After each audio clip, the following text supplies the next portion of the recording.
In the beginning God created the heavens and the earth.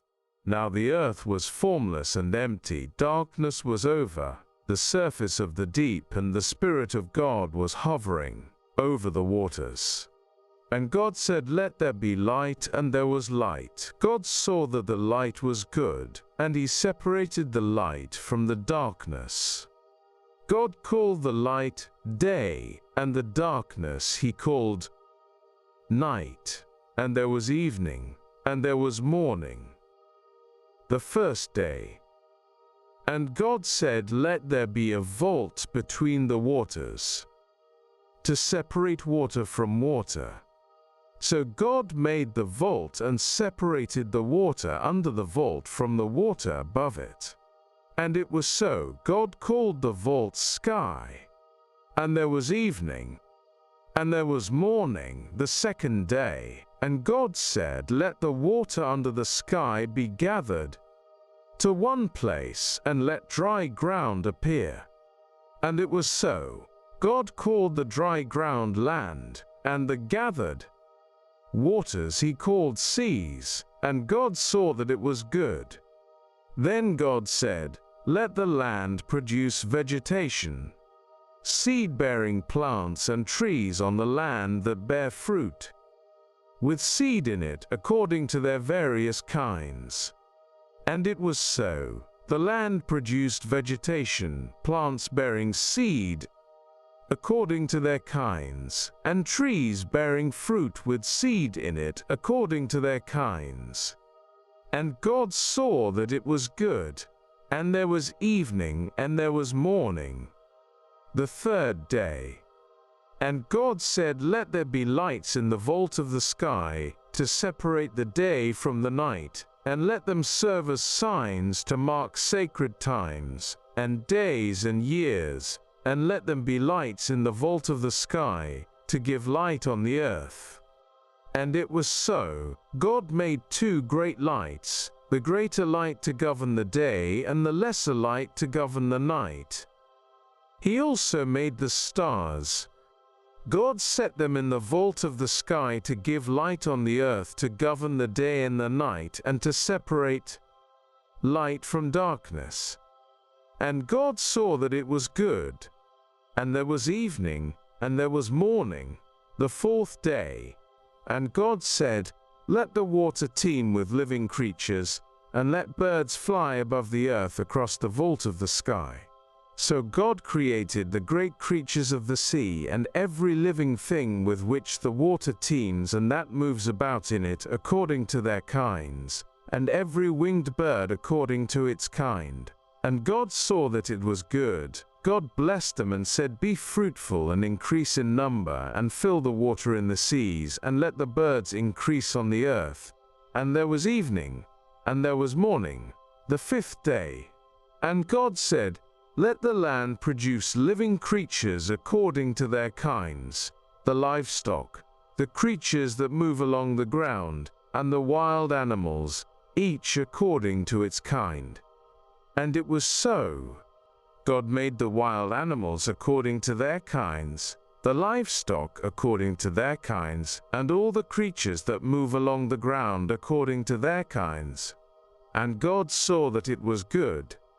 Then God said, "Let us make mankind in our image, in our likeness, so that they may rule over the fish in the sea and the birds in the sky, over the livestock and all the wild animals, a bilebag, and over all the creatures that move along the ground."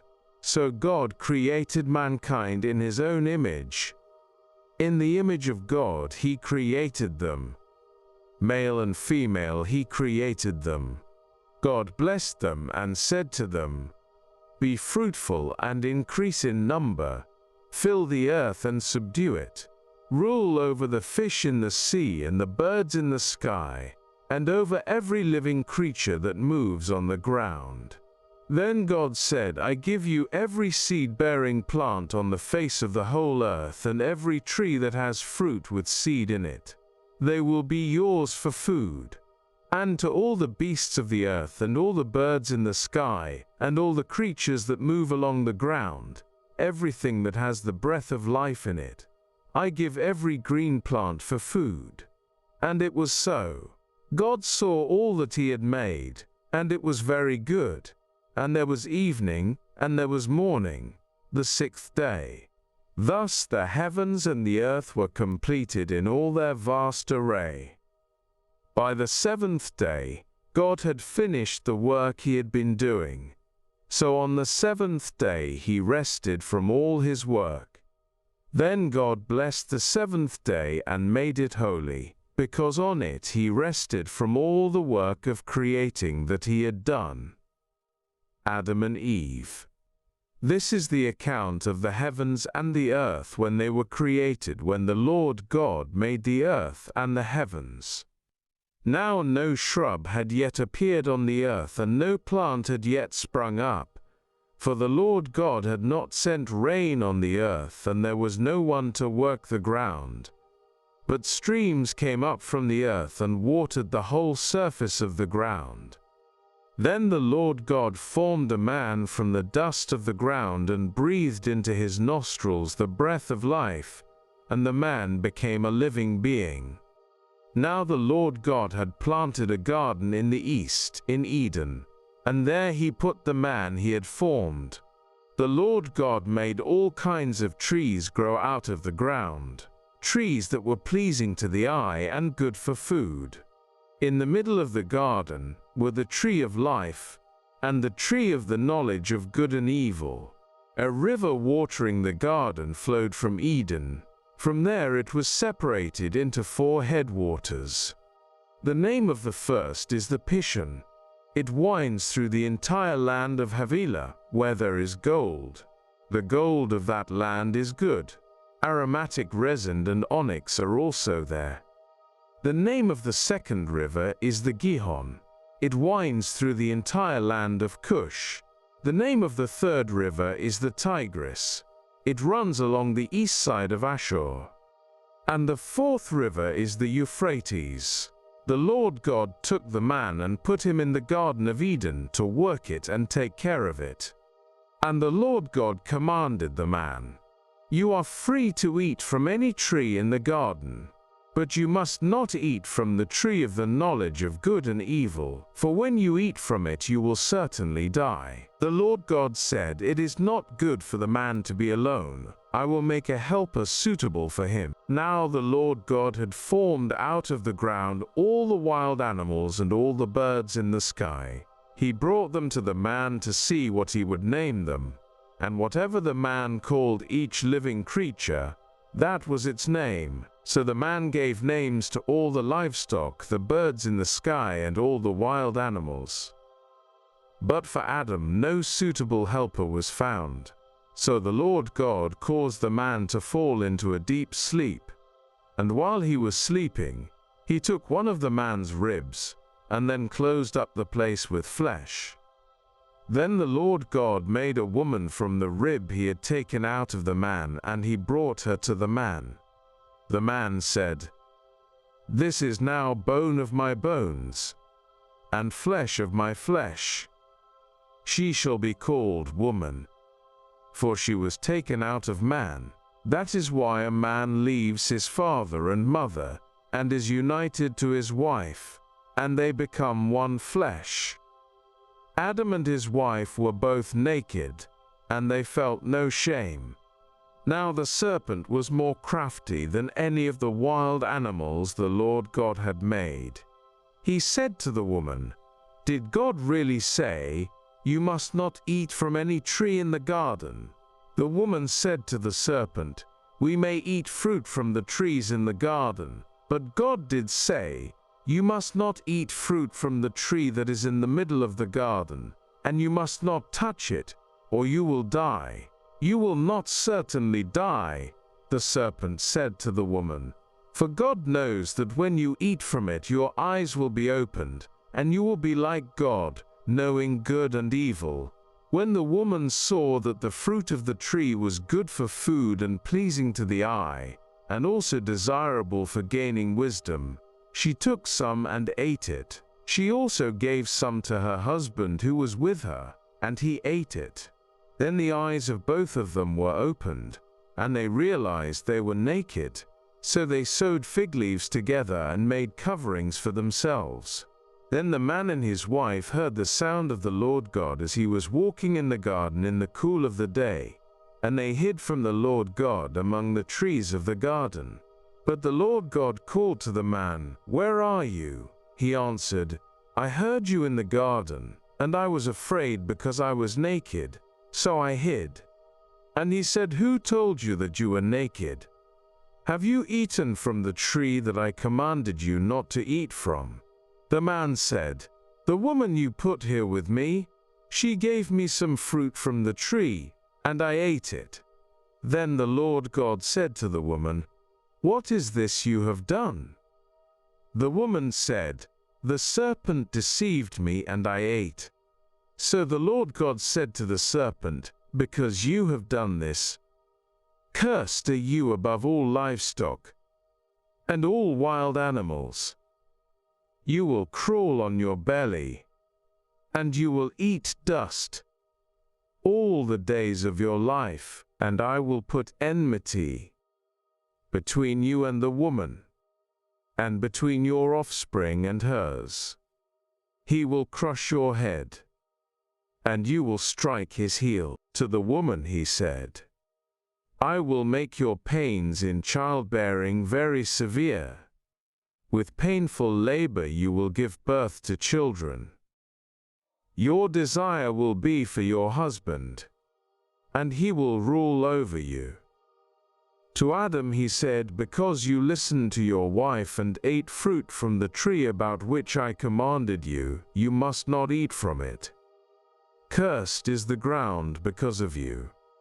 Through painful toil you will eat food from it all the days of your life. It will produce thorns and thistles for you, and you will eat the plants of the field. By the sweat of your brow you will eat your food until you return to the ground, since from it you were taken. For dust you are, and to dust you will return." Adam named his wife Eve, because she would become the mother of all the living. The Lord God made garments of skin for Adam and his wife and clothed them. And the Lord God said, "The man has now become like one of us, knowing good and evil. He must not be allowed to reach out his hand and take also from the tree of life and eat, and live forever." So the Lord God banished him from the Garden of Eden to work the ground from which he had been taken. After he drove the man out, he placed on the east side of the Garden of Eden cherubim, and a flaming sword flashing back and forth to guard the way to the tree of life. Adam made love to his wife Eve, and she became pregnant and gave birth to Cain. She said, "With the help of the Lord I have brought forth a man." Later she gave birth to his brother Abel. Now Abel kept flocks, and Cain worked the soil. In the course of time Cain brought some of the fruits of the soil as an offering to the Lord. And Abel also brought an offering, fat portions from some of the firstborn of his flock. The Lord looked with favor on Abel and his offering, but on Cain and his offering he did not look with favor. So Cain was very angry, and his face was downcast. Then the Lord said to Cain, "Why are you angry? Why is your face downcast? If you do what is right, will you not be accepted? But if you do not do what is right, sin is crouching at your door. It desires to have you, but you must rule over it." Now Cain said to his brother Abel, "Let's go out to the field." While they were in the field, Cain attacked his brother Abel and killed him. Then the Lord said to Cain, "Where is your brother Abel?" "I don't know," he replied. "Am I my brother's keeper?" The Lord said, "What have you done? Listen. Your brother's blood cries out to me from the ground. Now you are under a curse and driven from the ground, which opened its mouth to receive your brother's blood from your hand. When you work the ground, it will no longer yield its crops for you. You will be a restless wanderer on the earth." Cain said to the Lord, "My punishment is more than I can bear. Today you are driving me from the land, and I will be hidden from your presence. I will be a restless wanderer on the earth, and whoever finds me will kill me." But the Lord said to him, "Not so. Anyone who kills Cain will suffer vengeance 7 times over." Then the Lord put a mark on Cain so that no one who found him would kill him. So Cain went out from the Lord's presence and lived in the land of Nod, east of Eden. Cain made love to his wife, and she became pregnant and gave birth to Enoch. Cain was then building a city, and he named it after his son Enoch. To Enoch was born Irad, and Irad was the father of Mehujael, and Mehujael was the father of Methushel, and Methushel was the father of Lamech. Lamech married 2 women, one named Ada and the other Zillah. Ada gave birth to Jabal. He was the father of those who live in tents and raise livestock. His brother's name was Jubal. He was the father of all who play stringed instruments and pipes. Zillah also had a son, Tubal-Cain, who forged all kinds of tools out of bronze and iron. Tubal-Cain's sister was Naamah. Lamech said to his wives, "Ada and Zillah, listen to me. Wives of Lamech, hear my words. I have killed a man for wounding me, a young man for injuring me. If Cain is avenged 7 times, then Lamech 77 times. Adam made love to his wife again, and she gave birth to a son and named him Seth, saying, God has granted me another child in place of Abel, since Cain killed him. Seth also had a son, and he named him Enosh. At that time people began to call only the name of the Lord. This is the written account of Adam's family line. When God created mankind, he made them in the likeness of God. He created them male and female and blessed them. And he named them mankind when they were created. When Adam had lived 130 years, he had a son in his own likeness, in his own image, and he named him Seth. After Seth was born, Adam lived 800 years, and had other sons and daughters. Altogether, Adam lived a total of 930 years, and then he died. When Seth had lived 105 years, he became the father of Enosh. After he became the father of Enosh, Seth lived 807 years, and had other sons and daughters. Altogether, Seth lived a total of 912 years, and then he died. When Enosh had lived 90 years, he became the father of Kenan.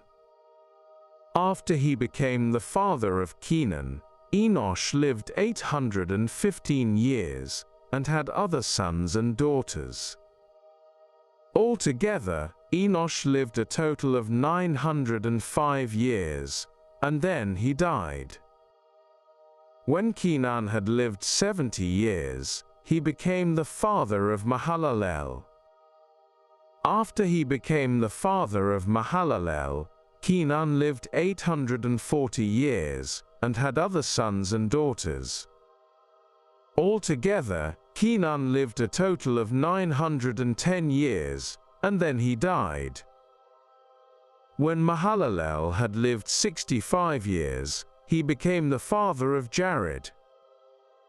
After he became the father of Jared, Mahalalel lived 830 years, and had other sons and daughters. Altogether, Mahalalel lived a total of 895 years, and then he died. When Jared had lived 162 years, he became the father of Enoch.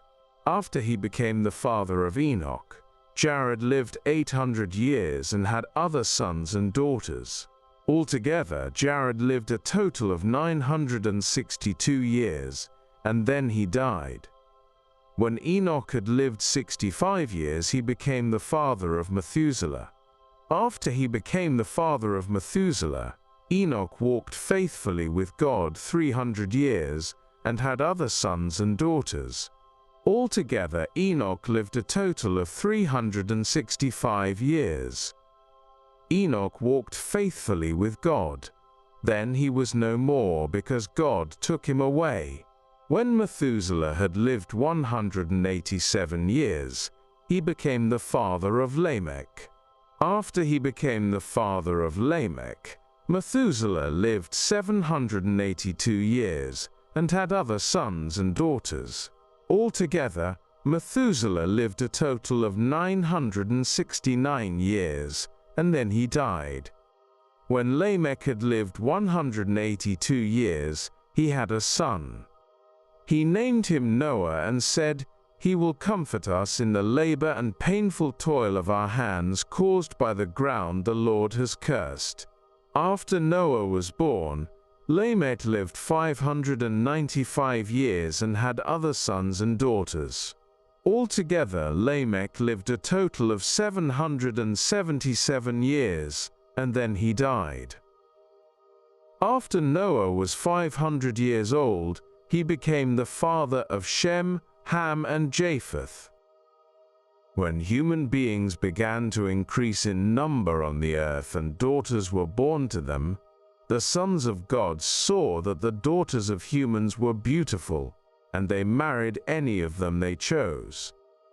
Then the Lord said, "My spirit will not contend with humans forever, for they are mortal. Their days will be 120 years." The Nephilim were on the earth in those days, and also afterward, when the sons of God went to the daughters of humans and had children by them. They were the heroes of old, men of renown. The Lord saw how great the wickedness of the human race had become on the earth, and that every inclination of the thoughts of the human heart was only evil all the time. The Lord regretted that he had made human beings on the earth, and his heart was deeply troubled. So the Lord said, "I will wipe from the face of the earth the human race I have created, and with them the animals, the birds, and the creatures that move along the ground, for I regret that I have made them." But Noah found favor in the eyes of the Lord. This is the account of Noah and his family. Noah was a righteous man, blameless among the people of his time, and he walked faithfully with God. Noah had 3 sons, Shem, Ham, and Japheth. Now the earth was corrupt in God's sight and was full of violence. God saw how corrupt the earth had become, for all the people on earth had corrupted their ways. So God said to Noah, "I am going to put an end to all people, for the earth is filled with violence because of them. I am surely going to destroy both them and the earth. So make yourself an ark of cypress wood, make rooms in it, and coat it with pitch inside and out. This is how you are to build it. The ark is to be 300 cubits long, 50 cubits wide, and 30 cubits high. Make a roof for it, leaving below the roof an opening 1 cubit high all around. Put a door in the side of the ark and make lower, middle, and upper decks. I am going to bring floodwaters on the earth to destroy all life under the heavens, every creature that has the breath of life in it. Everything on earth will perish. But I will establish my covenant with you, and you will enter the ark, you and your sons and your wife and your sons' wives with you. You are to bring into the ark 2 of all living creatures, male and female, to keep them alive with you. 2 of every kind of bird, of every kind of animal, and of every kind of creature that moves along the ground will come to you to be kept alive. You are to take every kind of food that is to be eaten and store it away as food for you and for them. Noah did everything just as God commanded him. The Lord then said to Noah, "Go into the ark, you and your whole family, because I have found you righteous in this generation. Take with you 7 pairs of every kind of clean animal, a male and its mate, and 1 pair of every kind of unclean animal, a male and its mate, and also 7 pairs of every kind of bird, male and female, to keep their various kinds alive throughout the earth. 7 days from now I will send rain on the earth for 40 days and 40 nights. And I will wipe from the face of the earth every living creature I have made." And Noah did all that the Lord commanded him. Noah was 600 years old when the floodwaters came on the earth. And Noah and his sons and his wife and his sons' wives entered the ark to escape the waters of the flood. Pairs of clean and unclean animals, of birds and of all creatures that move along the ground, male and female, came to Noah and entered the ark, as God had commanded Noah. And after the 7 days the floodwaters came on the earth. In the 600th year of Noah's life, on the 17th day of the 2nd month, on that day all the springs of the great deep burst forth, and the floodgates of the heavens were opened. And rain fell on the earth 40 days and 40 nights. On that very day Noah and his sons, Shem, Ham, and Japheth, together with his wife and the wives of his 3 sons, entered the ark. They had with them every wild animal according to its kind, all livestock according to their kinds, every creature that moves along the ground according to its kind, and every bird according to its kind, everything with wings. Pairs of all creatures that have the breath of life in them came to Noah and entered the ark. The animals going in were male and female of every living thing, as God had commanded Noah. Then the Lord shut him in. For 40 days the flood kept coming on the earth, and as the waters increased, they lifted the ark high above the earth. The waters rose and increased greatly on the earth, and the ark floated on the surface of the water. They rose greatly on the earth, and all the high mountains under the entire heavens were covered. The waters rose and covered the mountains to a depth of more than 15 cubits. Every living thing that moved on land perished: birds, livestock, wild animals, all the creatures that swarm over the earth, and all mankind. Everything on dry land that had the breath of life in its nostrils died. Every living thing on the face of the earth was wiped out. People and animals and the creatures that move along the ground and the birds were wiped from the earth. Only Noah was left, and those with him in the ark. The waters flooded the earth for 150 days. But God remembered Noah, and all the wild animals and the livestock that were with him in the ark, and he sent a wind over the earth, and the waters receded. Now the springs of the deep and the floodgates of the heavens had been closed, and the rain had stopped falling from the sky. The water receded steadily from the earth. At the end of the 150 days the water had gone down, and on the 17th day of the 7th month, the ark came to rest on the mountains of Ararat. The waters continued to recede until the 10th month, and on the first day of the 10th month, the tops of the mountains became visible. After 40 days, Noah opened a window he had made in the ark, and sent out a raven, and it kept flying back and forth until the water had dried up from the earth. Then he sent out a dove to see if the water had receded from the surface of the ground. But the dove could find nowhere to perch because there was water over all the surface of the earth. So it returned to Noah in the ark. He reached out his hand and took the dove and brought it back to himself in the ark. He waited 7 more days and again sent out the dove from the ark. When the dove returned to him in the evening, there in its beak was a freshly plucked olive leaf. Then Noah knew that the water had receded from the earth. He waited 7 more days and sent the dove out again, but this time it did not return to him. By the 1st day of the 1st month of Noah's 601st year, the water had dried up from the earth.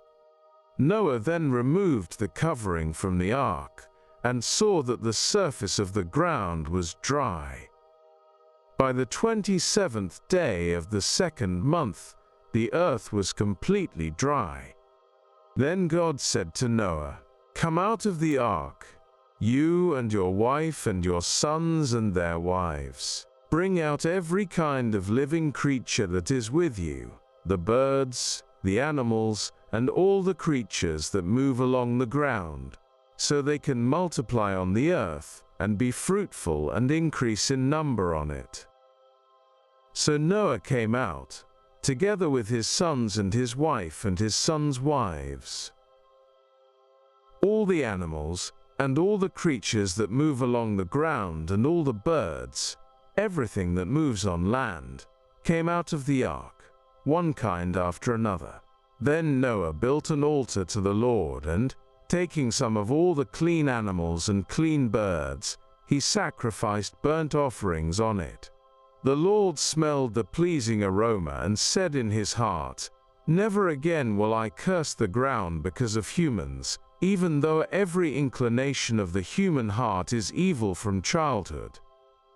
And never again will I destroy all living creatures, as I have done. As long as the earth endures, seed time and harvest, cold and heat, summer and winter, day and night, will never cease." Then God blessed Noah and his sons, saying to them, "Be fruitful and increase in number and fill the earth. The fear and dread of you will fall on all the beasts of the earth, and on all the birds in the sky, on every creature that moves along the ground, and on all the fish in the sea. They are given into your hands. Everything that lives and moves about will be food for you. Just as I gave you the green plants, I now give you everything. But you must not eat meat that has its lifeblood still in it. And for your lifeblood, I will surely demand an accounting. I will demand an accounting from every animal. And from each human being too, I will demand an accounting for the life of another human being. Whoever sheds human blood, by humans shall their blood be shed. For in the image of God has God made mankind. As for you, be fruitful and increase in number. Multiply on the earth and increase upon it." Then God said to Noah and to his sons with him, "I now establish my covenant with you and with your descendants after you and with every living creature that was with you, the birds, the livestock, and all the wild animals, all those that came out of the ark with you, every living creature on earth. I establish my covenant with you. Never again will all life be destroyed by the waters of a flood. Never again will there be a flood to destroy the earth." And God said, "This is the sign of the covenant I am making between me and you and every living creature with you, a covenant for all generations to come. I have set my rainbow in the clouds, and it will be the sign of the covenant between me and the earth. Whenever I bring clouds over the earth and the rainbow appears in the clouds, I will remember my covenant between me and you, and all living creatures of every kind." Never again will the waters become a flood to destroy all life. Whenever the rainbow appears in the clouds, I will see it, and remember the everlasting covenant between God and all living creatures of every kind on the earth. So God said to Noah, "This is the sign of the covenant I have established between me and all life on the earth." The sons of Noah who came out of the ark were Shem, Ham, and Japheth. Ham was the father of Canaan. These were the 3 sons of Noah, and from them came the people who were scattered over the whole earth. Noah, a man of the soil, proceeded to plant a vineyard. When he drank some of its wine, he became drunk, and lay uncovered inside his tent.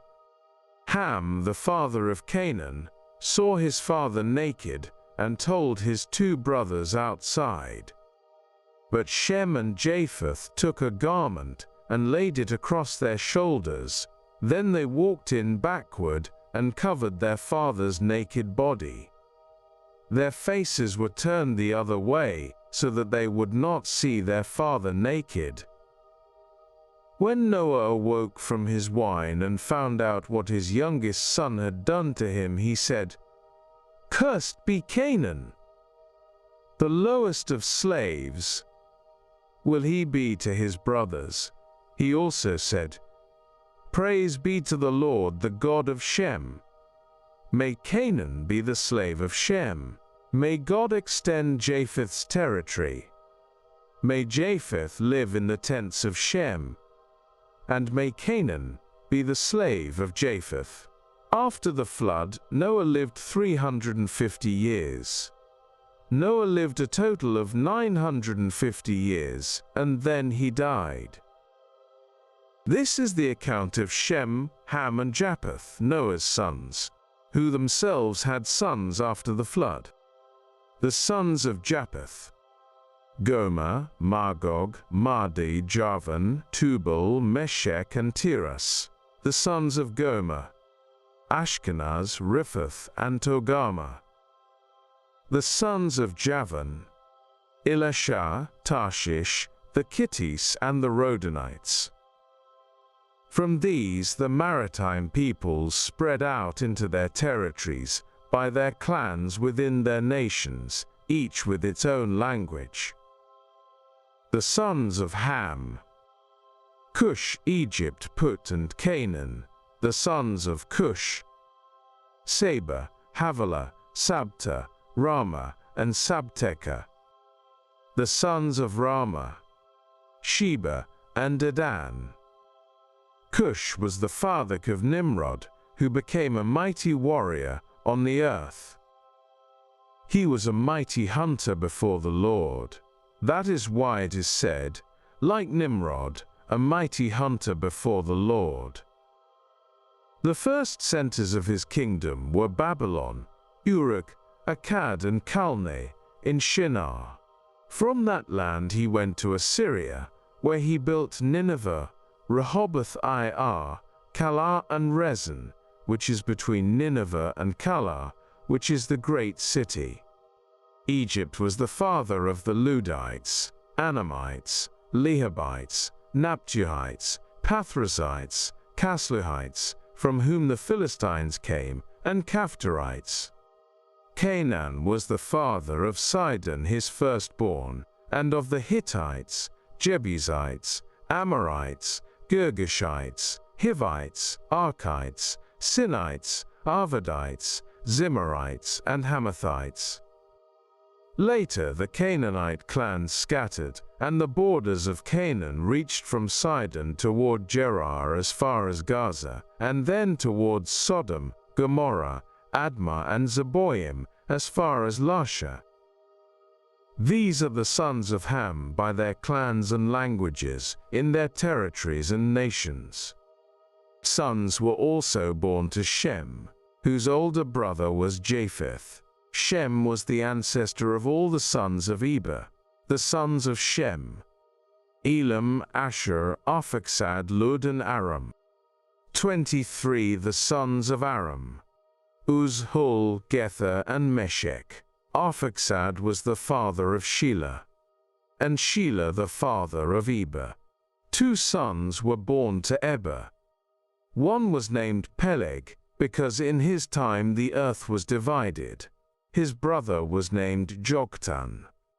Joktan was the father of Almodad, Sheleth, Hazarmaveth, Jerah, Hadoram, Uzal, Dikla, 28 Obal, Abimael, Sheba, Ophir, Havilah, and Jobab. All these were sons of Joktan. The region where they lived stretched from Mesha toward Sephar, in the eastern hill country. These are the sons of Shem by their clans and languages, in their territories and nations. These are the clans of Noah's sons, according to their lines of descent within their nations. From these the nations spread out over the earth after the flood. Now the whole world had one language and a common speech. As people moved eastward, they found a plain in Shinar and settled there. They said to each other, "Come, let's make bricks and bake them thoroughly." They used brick instead of stone, and tar for mortar. Then they said, "Come, let us build ourselves a city, with a tower that reaches to the heavens, so that we may make a name for ourselves. Otherwise we will be scattered over the face of the whole earth." But the Lord came down to see the city and the tower the people were building. The Lord said, "If as one people speaking the same language they have begun to do this, then nothing they plan to do will be impossible for them. Come, let us go down and confuse their language so they will not understand each other." So the Lord scattered them from there over all the earth, and they stopped building the city. That is why it was called Babel, because there the Lord confused the language of the whole world. From there the Lord scattered them over the face of the whole earth. This is the account of Shem's family line. 2 years after the flood, when Shem was 100 years old, he became the father of Arphaxad. And after he became the father of Arphaxad, Shem lived 500 years, and had other sons and daughters. When Arphaxad had lived 35 years, he became the father of Shelah. And after he became the father of Shelah, Arphaxad lived 403 years, and had other sons and daughters. When Shelah had lived 30 years, he became the father of Eber. And after he became the father of Eber, Shelah lived 403 years, and had other sons and daughters. When Eber had lived 34 years, he became the father of Peleg. And after he became the father of Peleg, Eber lived 430 years, and had other sons and daughters. When Peleg had lived 30 years, he became the father of Reu. And after he became the father of Reu, Peleg lived 209 years, and had other sons and daughters. When Reu had lived 32 years, he became the father of Serug. And after he became the father of Serug, Reu lived 207 years, and had other sons and daughters. When Serug had lived 30 years, he became the father of Nahor. And after he became the father of Nahor, Serug lived 200 years, and had other sons and daughters. When Nahor had lived 29 years, he became the father of Terah. And after he became the father of Terah, Nahor lived 119 years, and had other sons and daughters. After Terah had lived 70 years, he became the father of Abram, Nahor, and Haran. This is the account of Terah's family line. Terah became the father of Abram, Nahor, and Haran became the father of Lot. While his father Terah was still alive, Haran died in Ur of the Chaldeans, in the land of his birth. Abram and Nahor both married. The name of Abram's wife was Sarai, and the name of Nahor's wife was Milcah. She was the daughter of Haran, the father of both Milcah and Iscah. Now Sarai was childless because she was not able to conceive. Terah took his son Abram, his grandson Lot son of Haran, and his daughter-in-law Sarai, the wife of his son Abram, and together they set out from Ur of the Chaldeans to go to Canaan. But when they came to Haran, they settled there. Terah lived 205 years, and he died in Haran. The Lord had said to Abram, "Go from your country, your people, and your father's household, to the land I will show you. I will make you into a great nation, and I will bless you. I will make your name great, and you will be a blessing. I will bless those who bless you, and whoever curses you I will curse, and all peoples on earth will be blessed through you." So Abram went, as the Lord had told him, and Lot went with him. Abram was 75 years old when he set out from Haran. He took his wife Sarai, his nephew Lot, all the possessions they had accumulated and the people they had acquired in Haran, and they set out for the land of Canaan, and they arrived there. Abram traveled through the land as far as the site of the great tree of Moreh at Shechem. At that time the Canaanites were in the land. The Lord appeared to Abram and said, "To your offspring I will give this land." So he built an altar there to the Lord, who had appeared to him. From there he went on toward the hills east of Bethel and pitched his tent, with Bethel on the west and Ai on the east. There he built an altar to the Lord and called on the name of the Lord. Then Abram set out and continued toward the Negev. Abram in Egypt. Now there was a famine in the land, and Abram went down to Egypt to live there for a while because the famine was severe. As he was about to enter Egypt, he said to his wife Sarai, "I know what a beautiful woman you are. When the Egyptians see you, they will say, 'This is his wife.' Then they will kill me but will let you live. Say you are my sister, so that I will be treated well for your sake and my life will be spared because of you." When Abram came to Egypt, the Egyptians saw that Sarai was a very beautiful woman. And when Pharaoh's officials saw her, they praised her to Pharaoh, and she was taken into his palace. He treated Abram well for her sake, and Abram acquired sheep and cattle, male and female donkeys, male and female servants, and camels. But the Lord inflicted serious diseases on Pharaoh and his household because of Abram's wife Sarai. So Pharaoh summoned Abram. "What have you done to me?" he said. "Why didn't you tell me she was your wife? Why did you say, 'She is my sister,' so that I took her to be my wife? Now then, here is your wife, take her and go." Then Pharaoh gave orders about Abram to his men, and they sent him on his way, with his wife and everything he had. So Abram went up from Egypt to the Negev, with his wife and everything he had, and Lot went with him. Abram had become very wealthy in livestock, and in silver and gold. From the Negev he went from place to place until he came to Bethel, to the place between Bethel and Ai where his tent had been earlier, and where he had first built an altar. There Abram called on the name of the Lord. Now Lot, who was moving about with Abram, also had flocks and herds and tents, but the land could not support them while they stayed together, for their possessions were so great that they were not able to stay together. And quarreling arose between Abram's herders and Lot's. The Canaanites and Perizzites were also living in the land at that time. So Abram said to Lot, "Let's not have any quarreling between you and me, or between your herders and mine, for we are close relatives." Is not the whole land before you?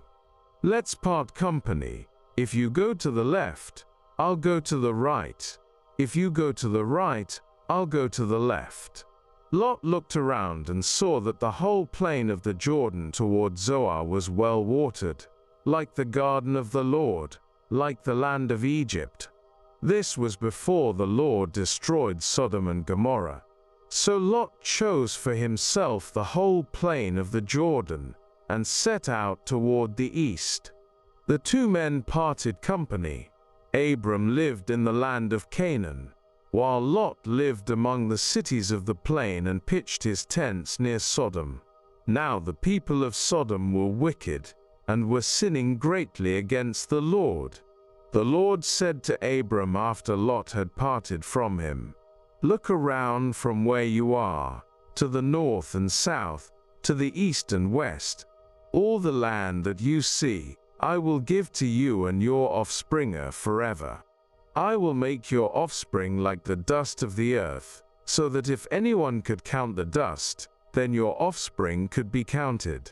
Go, walk through the length and breadth of the land, for I am giving it to you." So Abram went to live near the great trees of Mamre at Hebron, where he pitched his tents. There he built an altar to the Lord. At the time when Amraphel was king of Shinar, Arioch king of Elasar, Kedorlaomer king of Elam, and Tidal king of Goyim. These kings went to war against Bera king of Sodom, Bisha king of Gomorrah, Shinab king of Admah, Shemeba king of Zeboim, and the king of Bela, that is, Zoar. All these latter kings joined forces in the valley of Siddim, that is, the Dead Sea Valley. For 12 years they had been subject to Kedorlaomer, but in the 13th year they rebelled.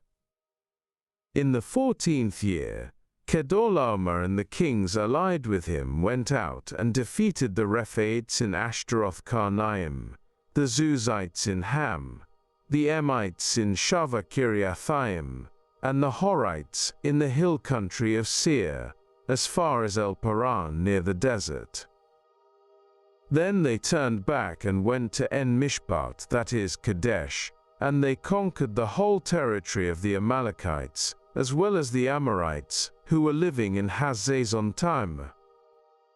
Then the king of Sodom, the king of Gomorrah, the king of Admah, the king of Zeboim, and the king of Bela, that is, Zoar, marched out, and drew up their battle lines in the valley of Siddim, against Kedorlaomer, king of Elam, Tidal, king of Goyim, Amraphel, king of Shinar, and Arioch, king of Elasar, 4 kings against 5. Now the valley of Siddim was full of tar pits, and when the kings of Sodom and Gomorrah fled, some of the men fell into them and the rest fled to the hills. The 4 kings seized all the goods of Sodom and Gomorrah, and all their food, then they went away. They also carried off Abram's nephew Lot and his possessions, since he was living in Sodom. A man who had escaped came and reported this to Abram the Hebrew. Now Abram was living near the great trees of Mamre the Amorite, a brother of Eshcol and Aner, all of whom were allied with Abram. When Abram heard that his relative had been taken captive, he called out the 318 trained men born in his household and went in pursuit as far as Dan. During the night Abram divided his men to attack them, and he routed them, pursuing them as far as Hobah, north of Damascus. He recovered all the goods and brought back his relative Lot and his possessions, together with the women and the other people. After Abram returned from defeating Kedorlaomer and the kings allied with him, the king of Sodom came out to meet him in the valley of Shavah, that is, the king's valley. Then Melchizedek king of Salem brought out bread and wine. He was priest of God Most High, and he blessed Abram, saying, "Blessed be Abram by God Most High." Creator of heaven and earth. And praise be to God Most High, who delivered your enemies into your hand." Then Abram gave him 1/10 of everything. The king of Sodom said to Abram, "Give me the people and keep the goods for yourself."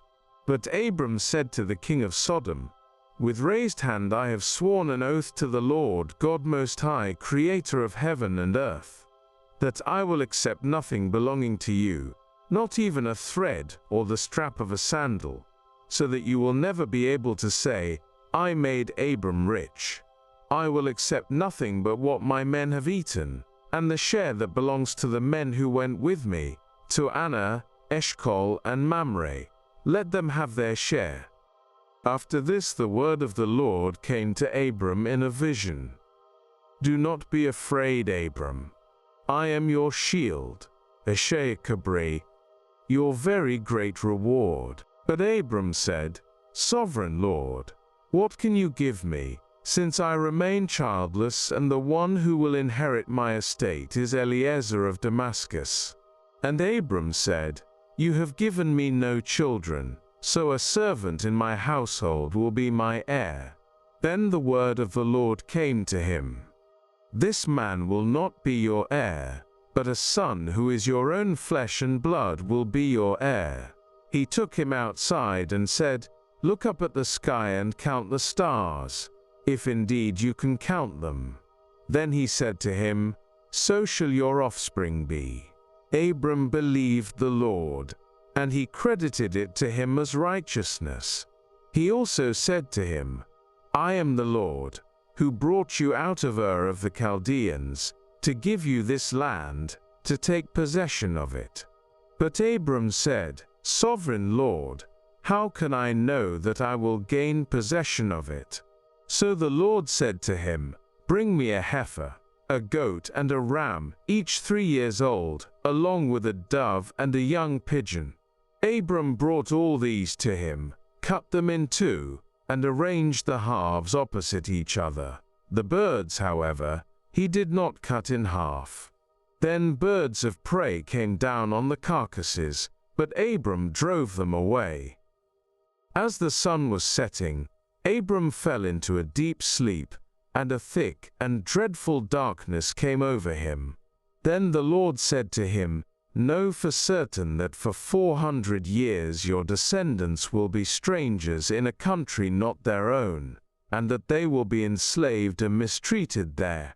But I will punish the nation they serve as slaves, and afterward they will come out with great possessions. You, however, will go to your ancestors in peace, and be buried at a good old age. In the 4th generation your descendants will come back here, for the sin of the Amorites has not yet reached its full measure." When the sun had set and darkness had fallen, a smoking firepot with a blazing torch appeared and passed between the pieces. On that day the Lord made a covenant with Abram and said, "To your descendants I give this land, from the Wadi of Egypt to the great river, the Euphrates, the land of the Kenites, Kenizzites, Cadmonites, Hittites, Perizzites, Rephaites, Amorites, Canaanites, Girgashites, and Jebusites." Now Sarai, Abram's wife, had borne him no children, but she had an Egyptian slave named Hagar. So she said to Abram, "The Lord has kept me from having children. Go, sleep with my slave, perhaps I can build a family through her." Abram agreed to what Sarai said. So after Abram had been living in Canaan 10 years, Sarai his wife took her Egyptian slave Hagar, and gave her to her husband to be his wife. He slept with Hagar, and she conceived. When she knew she was pregnant, she began to despise her mistress. Then Sarai said to Abram, "You are responsible for the wrong I am suffering. I put my slave in your arms, and now that she knows she is pregnant, she despises me." May the Lord judge between you and me." "Your slave is in your hands," Abram said. "Do with her whatever you think best." Then Sarai mistreated Hagar, so she fled from her. The angel of the Lord found Hagar near a spring in the desert. It was the spring that is beside the road to Shur. And he said, "Hagar, slave of Sarai, where have you come from and where are you going?" "I'm running away from my mistress Sarai," she answered. Then the angel of the Lord told her, "Go back to your mistress and submit to her." The angel added, "I will increase your descendants so much that they will be too numerous to count." The angel of the Lord also said to her, "You are now pregnant, and you will give birth to a son. You shall name him Ishmael, for the Lord has heard of your misery. He will be a wild donkey of a man. His hand will be against everyone, and everyone's hand against him. And he will live in hostility toward all his brothers." She gave this name to the Lord who spoke to her, "You are the God who sees me." For she said, "I have now seen the one who sees me." That is why the well was called Beer Lahai Roi. It is still there, between Kadesh and Bered. So Hagar bore Abram a son, and Abram gave the name Ishmael to the son she had born. Abram was 86 years old when Hagar bore him Ishmael. When Abram was 99 years old, the Lord appeared to him and said, "I am God Almighty. Walk before me faithfully, and be blameless. Then I will make my covenant between me and you, and will greatly increase your numbers." Abram fell face down, and God said to him, "As for me, this is my covenant with you. You will be the father of many nations.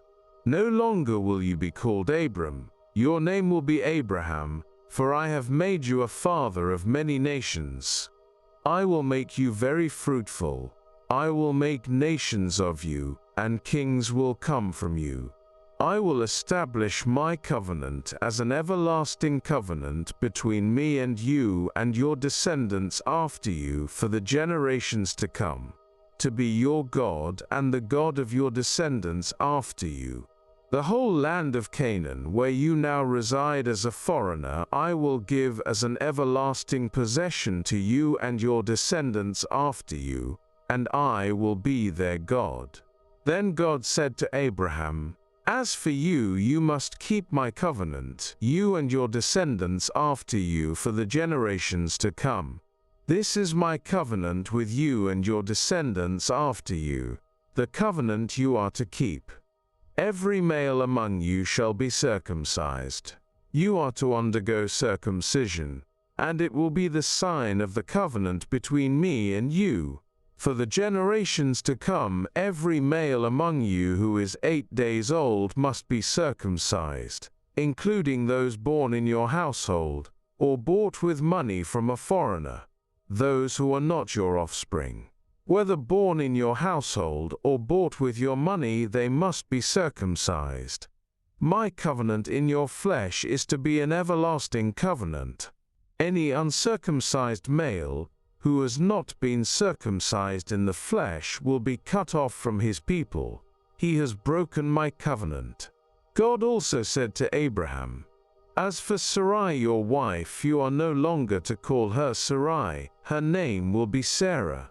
I will bless her, and will surely give you a son by her. I will bless her so that she will be the mother of nations. Kings of peoples will come from her." Abraham fell face down. He laughed and said to himself, "Will a son be born to a man 100 years old? Will Sarah bear a child at the age of 90? And Abraham said to God, "If only Ishmael might live under your blessing." Then God said, "Yes, but your wife Sarah will bear you a son, and you will call him Isaac. I will establish my covenant with him as an everlasting covenant for his descendants after him. And as for Ishmael, I have heard you. I will surely bless him. I will make him fruitful, and will greatly increase his numbers. He will be the father of 12 rulers, and I will make him into a great nation. But my covenant I will establish with Isaac, whom Sarah will bear to you by this time next year." When he had finished speaking with Abraham, God went up from him. On that very day Abraham took his son Ishmael, and all those born in his household or bought with his money, every male in his household, and circumcised them, as God told him. Abraham was 99 years old when he was circumcised, and his son Ishmael was 13. Abraham and his son Ishmael were both circumcised on that very day. And every male in Abraham's household, including those born in his household or bought from a foreigner, was circumcised with him.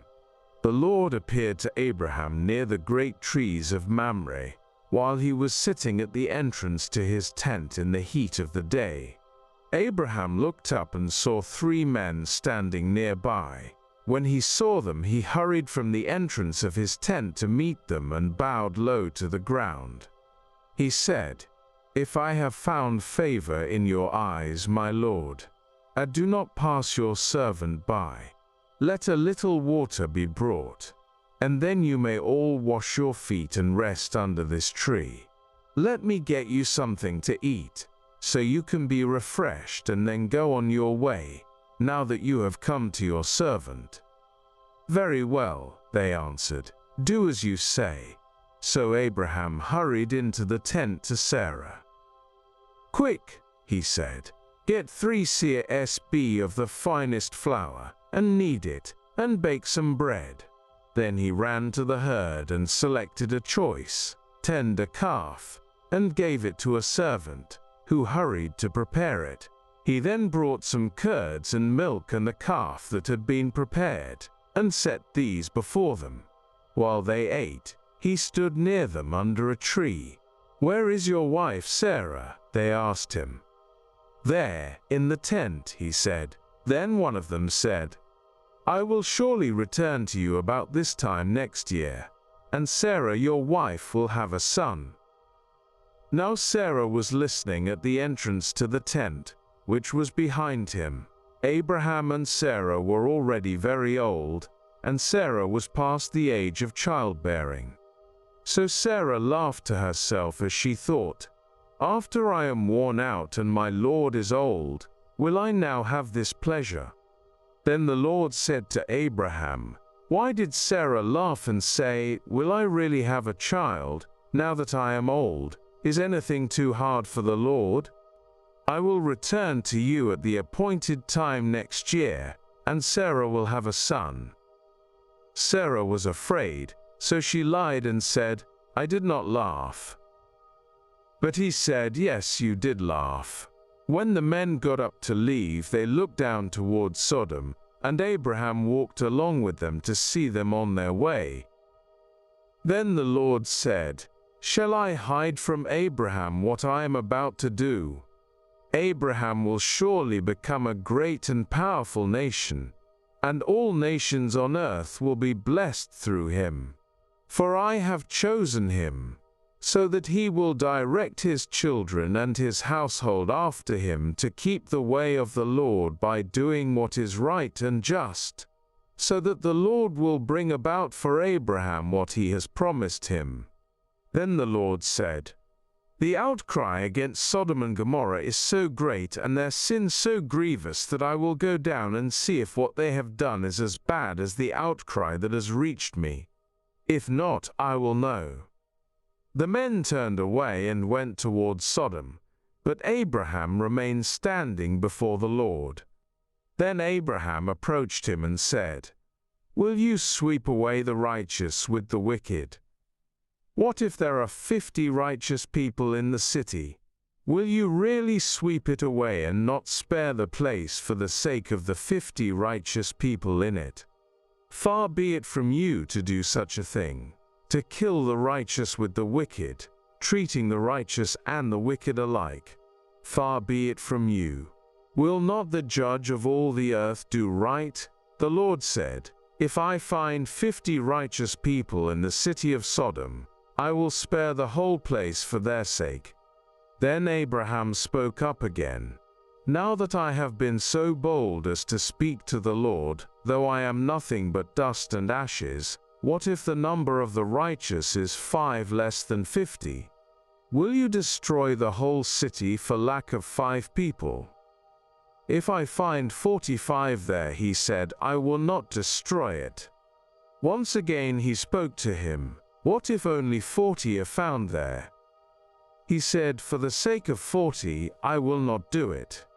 Then he said, may the Lord not be angry, but let me speak, what if only 30 can be found there? He answered, I will not do it if I find 30 there. Abraham said, now that I have been so bold as to speak to the Lord, what if only 20 can be found there? He said, for the sake of 20, I will not destroy it. Then he said, may the Lord not be angry, but let me speak just once more, what if only 10 can be found there? He answered, for the sake of 10, I will not destroy it. When the Lord had finished speaking with Abraham, he left, and Abraham returned home. The 2 angels arrived at Sodom in the evening, and Lot was sitting in the gateway of the city. When he saw them, he got up to meet them and bowed down with his face to the ground. My lords, he said, please turn aside to your servant's house. You can wash your feet and spend the night and then go on your way early in the morning. No, they answered, we will spend the night in the square. But he insisted so strongly that they did go with him and entered his house. He prepared a meal for them, baking bread without yeast, and they ate. Before they had gone to bed, all the men from every part of the city of Sodom, both young and old, surrounded the house. They called to Lot, where are the men who came to you tonight? Bring them out to us so that we can have sex with them.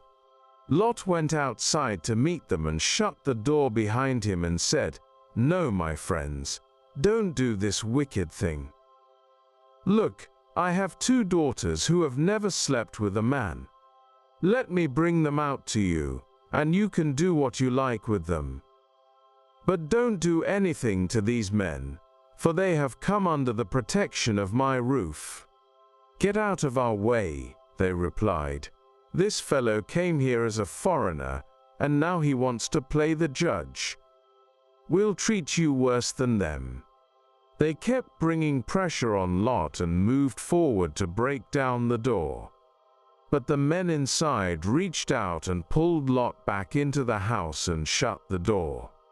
Then they struck the men who were at the door of the house, young and old, with blindness so that they could not find the door. The 2 men said to Lot, do you have anyone else here, sons-in-law, sons or daughters, or anyone else in the city who belongs to you?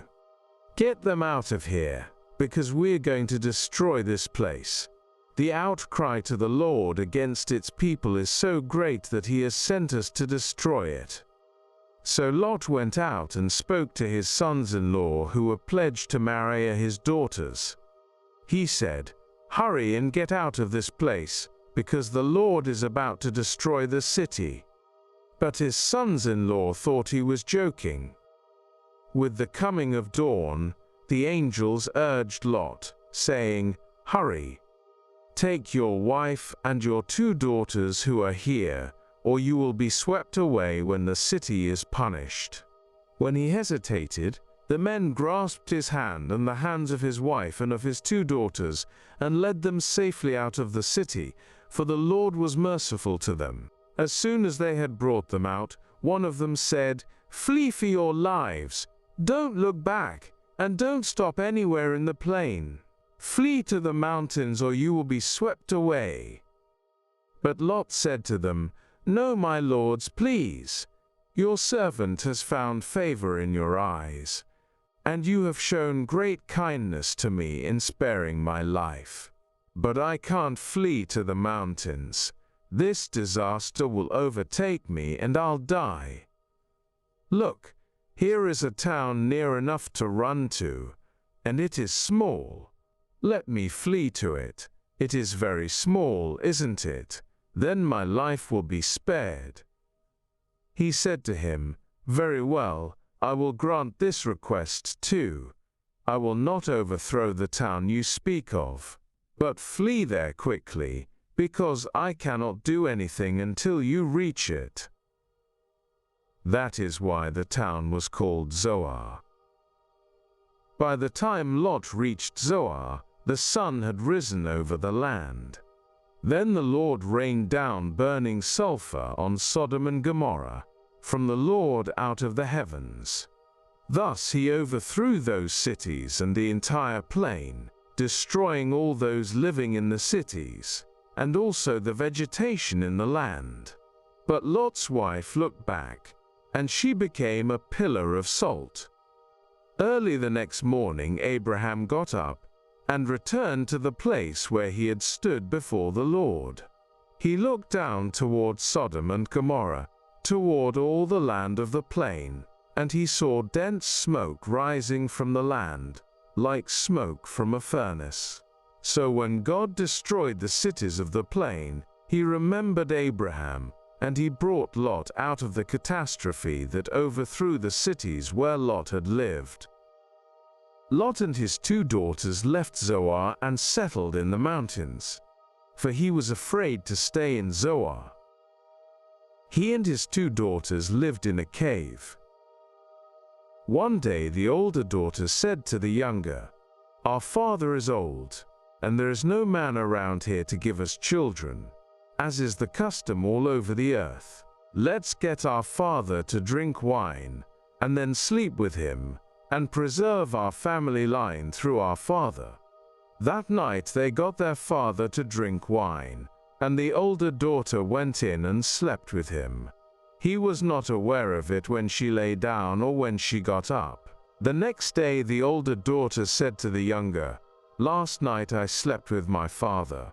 Let's get him to drink wine again tonight, and you go in and sleep with him so we can preserve our family line through our father."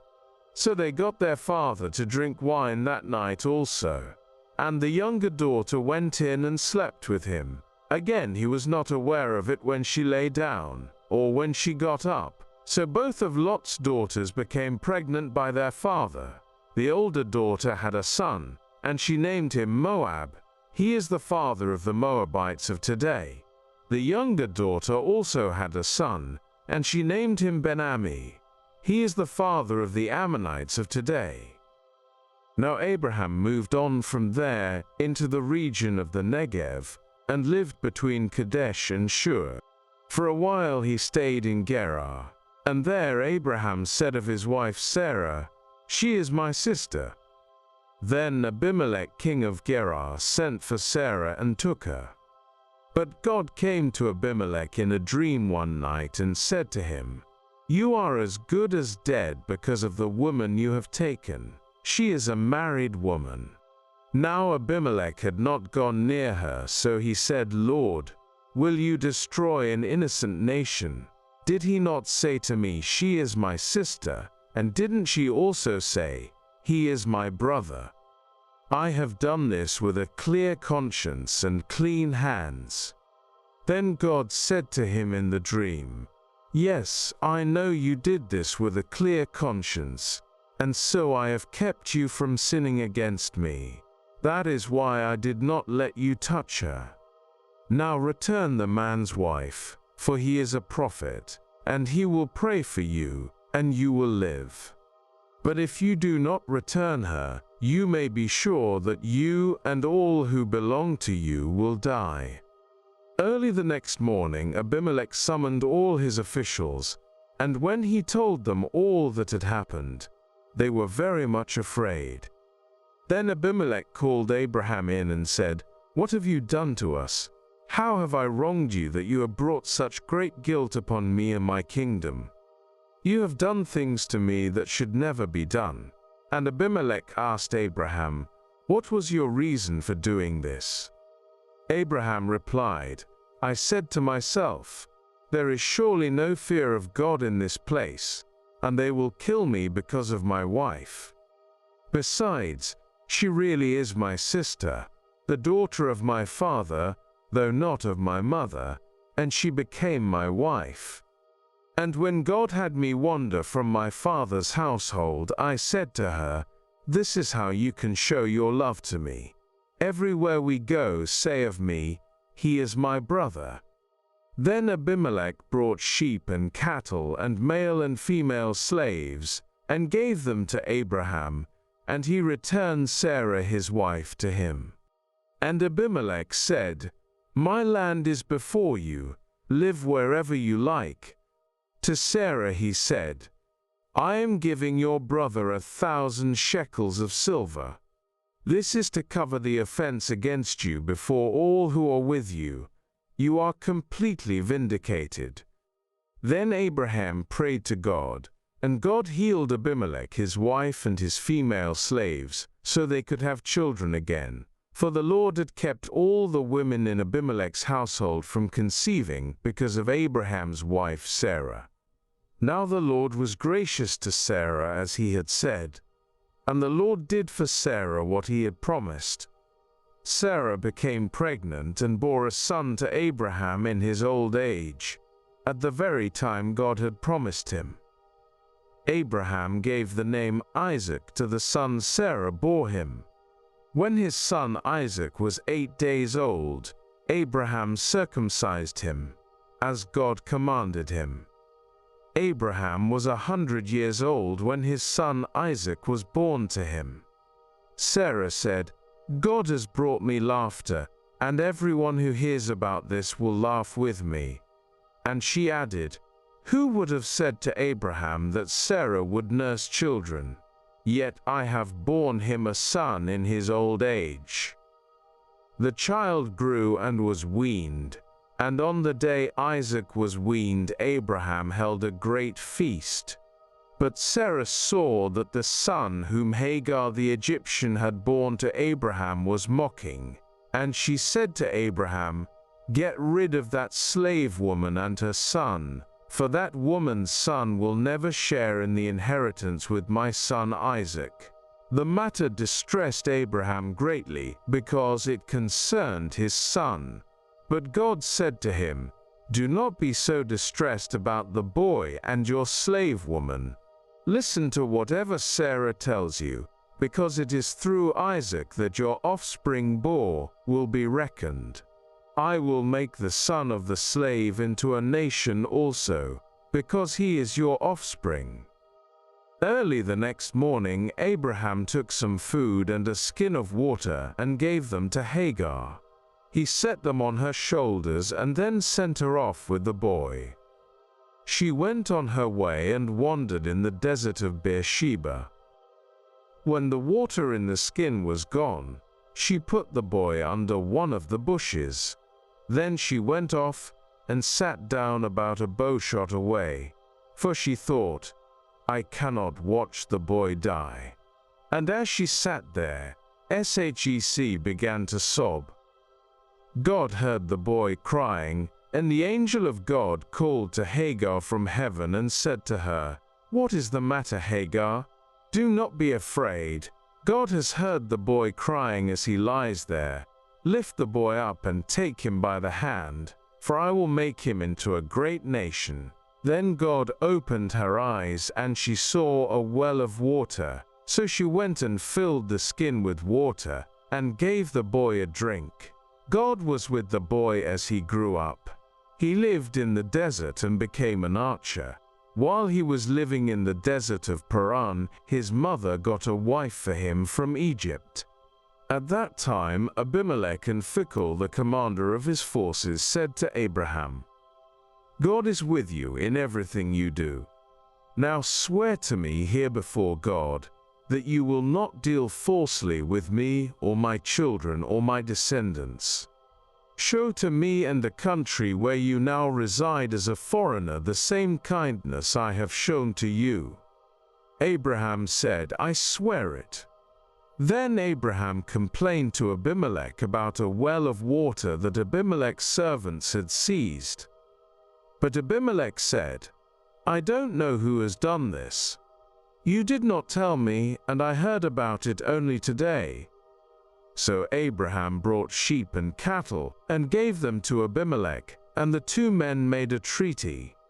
Abraham set apart 7 ewe lambs from the flock, and Abimelech asked Abraham, "What is the meaning of these 7 ewe lambs you have set apart by themselves?"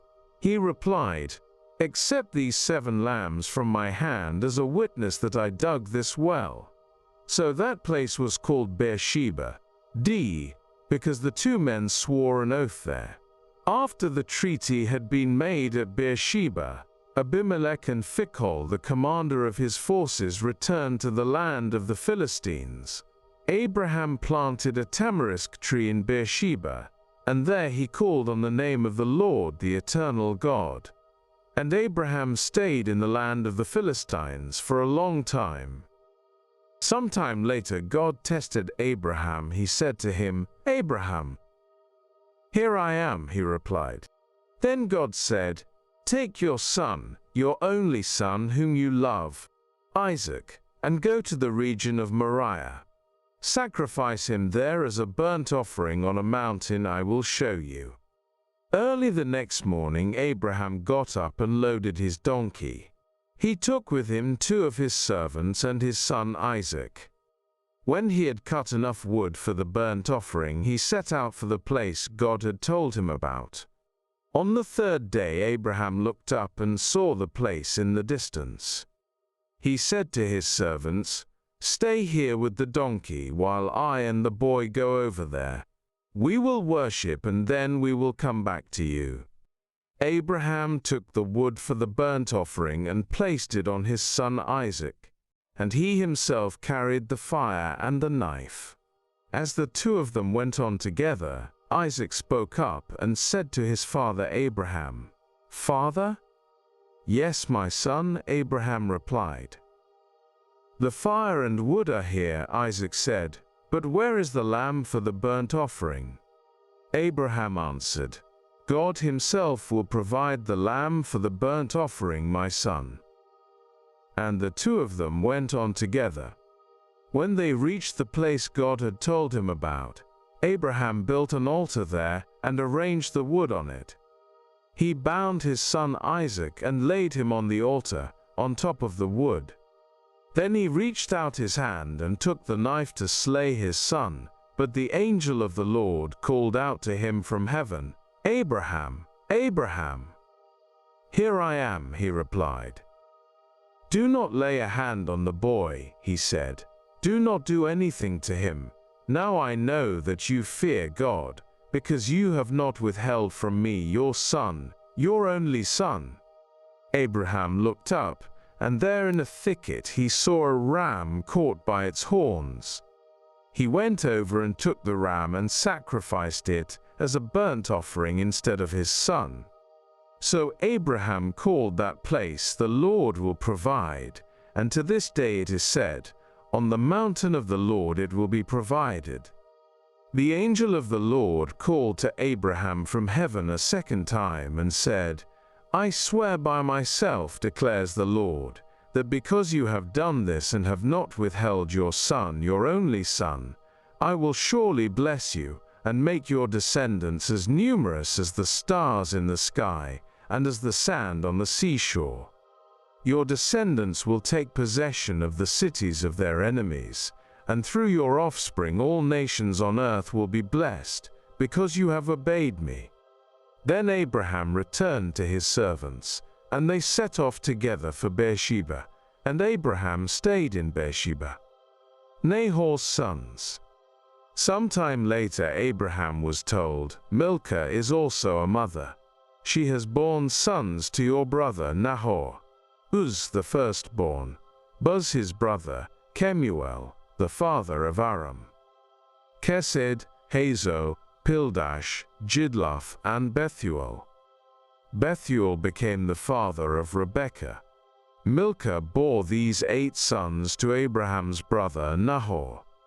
His concubine, whose name was Ramah, also had sons, Tebah, Gaham, Tahash, and Maacah.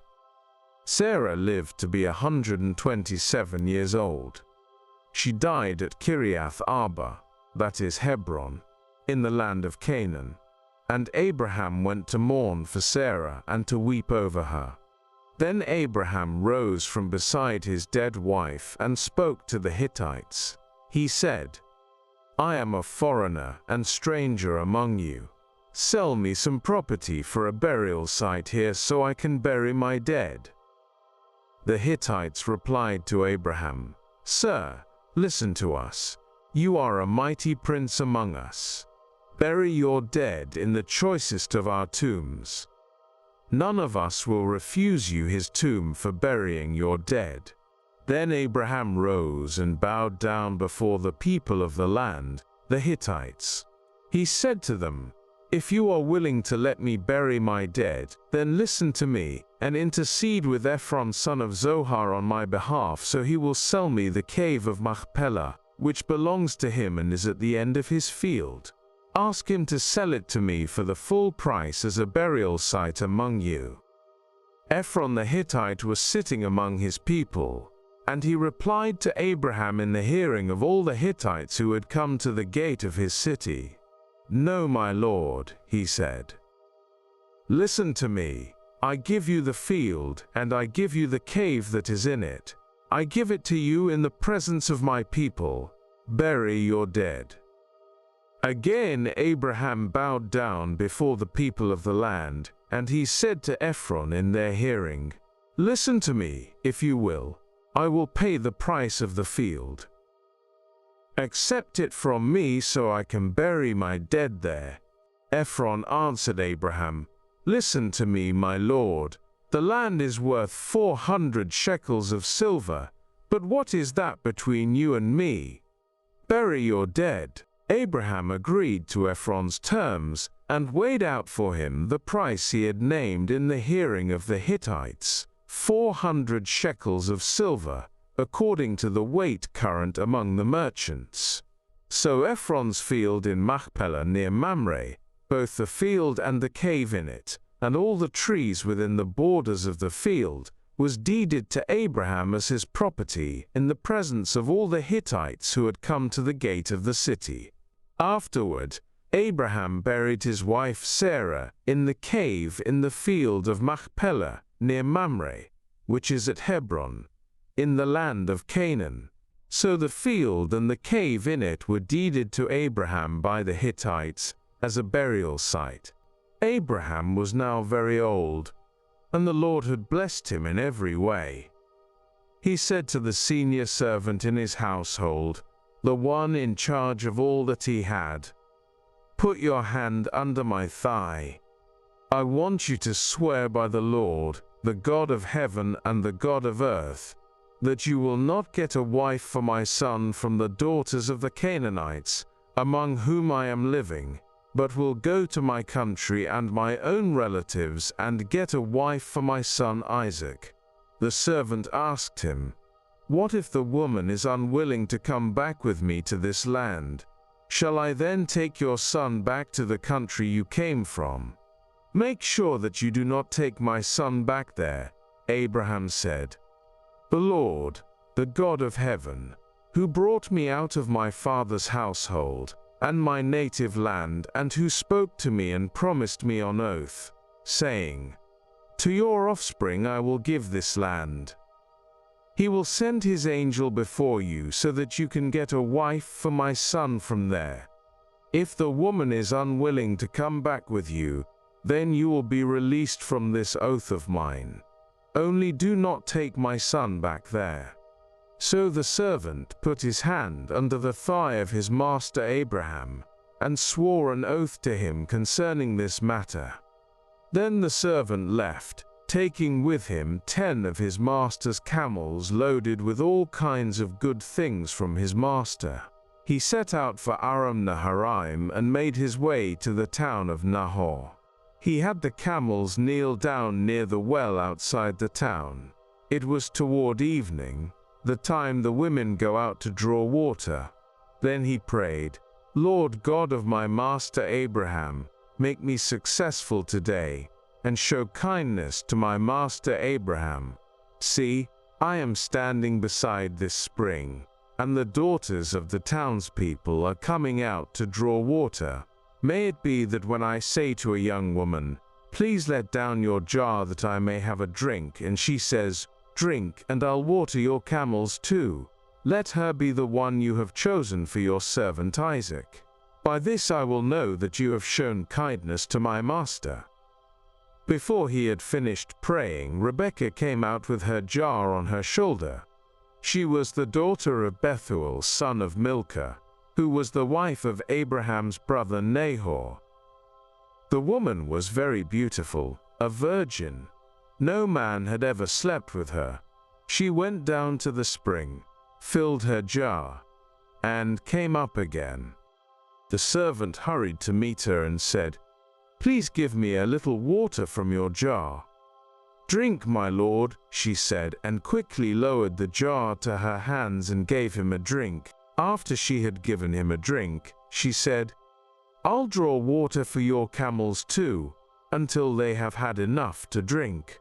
So she quickly emptied her jar into the trough, ran back to the well to draw more water, and drew enough for all his camels.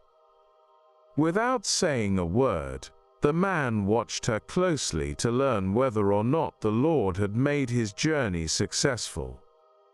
When the camels had finished drinking, the man took out a gold nose ring weighing a beker, and 2 gold bracelets weighing 10 shekels. Then he asked, "Whose daughter are you? Please tell me, is there room in your father's house for us to spend the night?" She answered him, "I am the daughter of Bethuel, the son that Milcah bore to Nahor." And she added, "We have plenty of straw and fodder, as well as room for you to spend the night." Then the man bowed down and worshipped the Lord, saying, "Praise be to the Lord, the God of my master Abraham, who has not abandoned his kindness and faithfulness to my master. As for me, the Lord has led me on the journey to the house of my master's relatives." The young woman ran and told her mother's household about these things. Now Rebekah had a brother named Laban, and he hurried out to the man at the spring. As soon as he had seen the nose ring and the bracelets on his sister's arms, and had heard Rebekah tell what the man said to her, he went out to the man and found him standing by the camels near the spring. "Come, you who are blessed by the Lord," he said. "Why are you standing out here? I have prepared the house and a place for the camels." So the man went to the house, and the camels were unloaded. Straw and fodder were brought for the camels, and water for him and his men to wash their feet. Then food was set before him, but he said, "I will not eat until I have told you what I have to say." "Then tell us," Laban said. So he said, "I am Abraham's servant. The Lord has blessed my master abundantly, and he has become wealthy. He has given him sheep and cattle, silver and gold, male and female servants, and camels and donkeys. My master's wife Sarah has borne him a son in her old age, and he has given him everything he owns. And my master made me swear an oath and said, 'You must not get a wife for my son from the daughters of the Canaanites, in whose land I live, but go to my father's family and to my own clan, and get a wife for my son.' Then I asked my master, 'What if the woman will not come back with me?' He replied, 'The Lord before whom I have walked faithfully will send his angel with you and make your journey a success, so that you can get a wife for my son from my own clan and from my father's family. You will be released from my oath if, when you go to my clan, they refuse to give her to you. then you will be released from my oath. When I came to the spring today, I said, Lord, God of my master Abraham, if you will, please grant success to the journey on which I have come. See, I am standing beside this spring.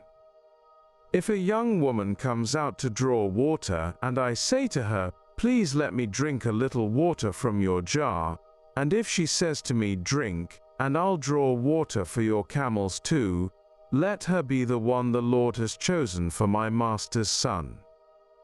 Before I finished praying in my heart, Rebekah came out, with her jar on her shoulder. She went down to the spring and drew water, and I said to her, please give me a drink. She quickly lowered her jar from her shoulder and said, drink, and I'll water your camels too.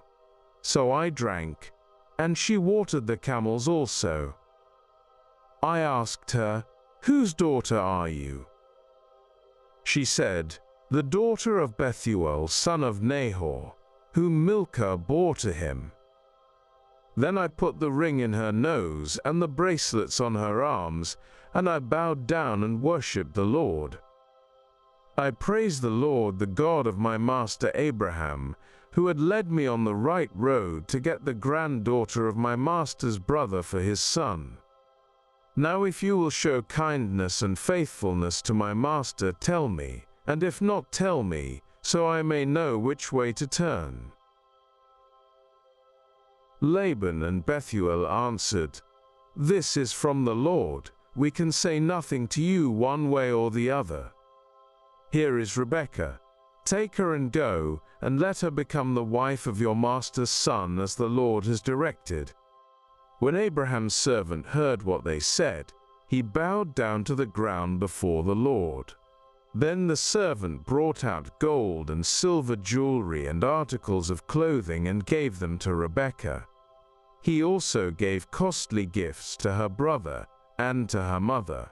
Then he and the men who were with him ate and drank and spent the night there. When they got up the next morning, he said, send me on my way to my master. But her brother and her mother replied, let the young woman remain with us 10 days or so, then you may go. But he said to them, do not detain me, now that the Lord has granted success to my journey. Send me on my way, so I may go to my master. Then they said, let's call the young woman and ask her about it. So they called Rebekah and asked her, will you go with this man? I will go, she said. So they sent their sister Rebekah on her way, along with her nurse, and Abraham's servant, and his men. And they blessed Rebekah and said to her, our sister, may you increase to thousands upon thousands. May your offspring possess the cities of their enemies. Then Rebekah and her attendants got ready, and mounted the camels and went back with the man. So the servant took Rebekah and left. Now Isaac had come from Beer-lahai-roi, for he was living in the Negev. He went out to the field one evening to meditate, and as he looked up he saw camels approaching. Rebekah also looked up and saw Isaac. She got down from her camel and asked the servant, who is that man in the field coming to meet us? He is my master, the servant answered. So she took her veil and covered herself. Then the servant told Isaac all he had done.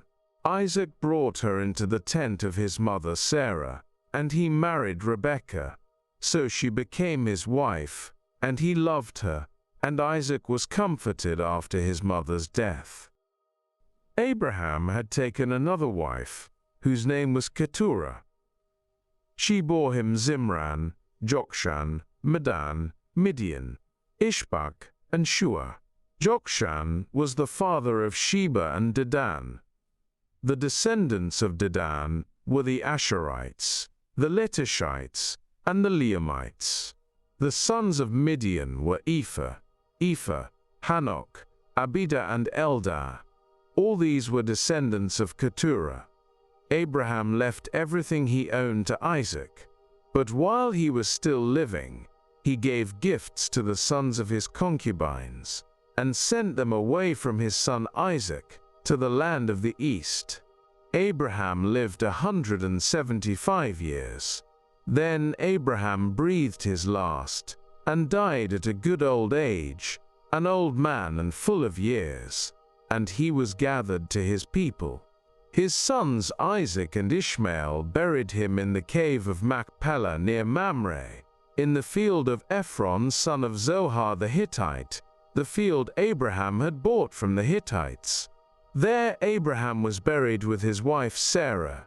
After Abraham's death, God blessed his son Isaac, who then lived near Beer-lahai-roi.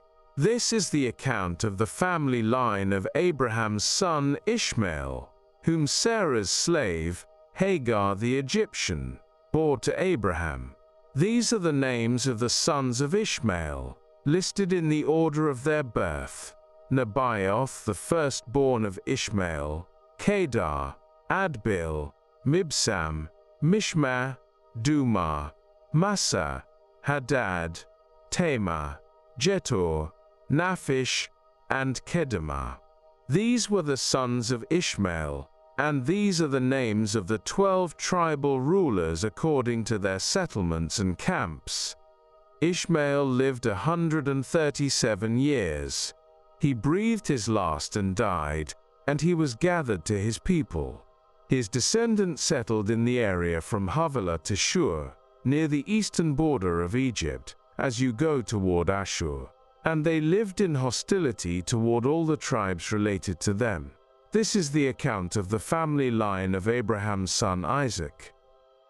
Abraham became the father of Isaac, and Isaac was 40 years old when he married Rebekah, daughter of Bethuel the Aramean from Paddan Aram, and sister of Laban the Aramean. Isaac prayed to the Lord on behalf of his wife, because she was childless. The Lord answered his prayer, and his wife Rebekah became pregnant. The babies jostled each other within her, and she said, "Why is this happening to me?" So she went to inquire of the Lord. The Lord said to her, "Two nations are in your womb, and two peoples from within you will be separated. One people will be stronger than the other, and the older will serve the younger." When the time came for her to give birth, there were twin boys in her womb. The first to come out was red, and his whole body was like a hairy garment. So they named him Esau. After this his brother came out, with his hand grasping Esau's heel. So he was named Jacob. Isaac was 60 years old when Rebekah gave birth to them. The boys grew up, and Esau became a skillful hunter, a man of the open country, while Jacob was content to stay at home among the tents. Isaac, who had a taste for wild game, loved Esau, but Rebekah loved Jacob. Once when Jacob was cooking some stew, Esau came in from the open country, famished. He said to Jacob, "Quick, let me have some of that red stew, I'm famished." That is why he was also called Edom. Jacob replied, "First sell me your birthright." "Look, I am about to die," Esau said. "What good is the birthright to me?" But Jacob said, "Swear to me first." So he swore an oath to him, selling his birthright to Jacob. Then Jacob gave Esau some bread and some lentil stew. He ate and drank, and then got up and left. So Esau despised his birthright. Now there was a famine in the land, besides the previous famine in Abraham's time, and Isaac went to Abimelech king of the Philistines in Gerar. The Lord appeared to Isaac and said, "Do not go down to Egypt. Live in the land where I tell you to live. Stay in this land for a while, and I will be with you, and will bless you. For to you and your descendants I will give all these lands, and will confirm the oath I swore to your father Abraham. I will make your descendants as numerous as the stars in the sky, and will give them all these lands, and through your offspring all nations on earth will be blessed, because Abraham obeyed me, and did everything I required of him, keeping my commands, my decrees and my instructions. So Isaac stayed in Gerar. When the men of that place asked him about his wife, he said, "She is my sister," because he was afraid to say, "She is my wife." He thought, "The men of this place might kill me on account of Rebekah, because she is beautiful."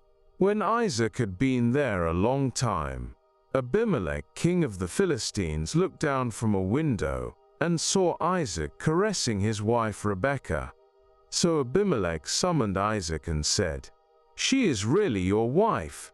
Why did you say, 'She is my sister'?" Isaac answered him, "Because I thought I might lose my life on account of her." Then Abimelech said, "What is this you have done to us? One of the men might well have slept with your wife, and you would have brought guilt upon us." So Abimelech gave orders to all the people, "Anyone who harms this man or his wife shall surely be put to death." Isaac planted crops in that land, and the same year reaped 100-fold, because the Lord blessed him. The man became rich, and his wealth continued to grow until he became very wealthy. He had so many flocks and herds and servants that the Philistines envied him. So all the wells that his father's servants had dug in the time of his father Abraham, the Philistines stopped up, filling them with earth. Then Abimelech said to Isaac, "Move away from us. You have become too powerful for us." So Isaac moved away from there and encamped in the valley of Gerar, where he settled. Isaac reopened the wells that had been dug in the time of his father Abraham, which the Philistines had stopped up after Abraham died, and he gave them the same names his father had given them. Isaac's servants dug in the valley and discovered a well of fresh water there. But the herders of Gerar quarreled with those of Isaac and said, "The water is ours." So he named the well Esek, because they disputed with him. Then they dug another well, but they quarreled over that one also, so he named it Sitnah. He moved on from there and dug another well, and no one quarreled over it. He named it Rehoboth, saying, "Now the Lord has given us room, and we will flourish in the land." From there he went up to Beersheba.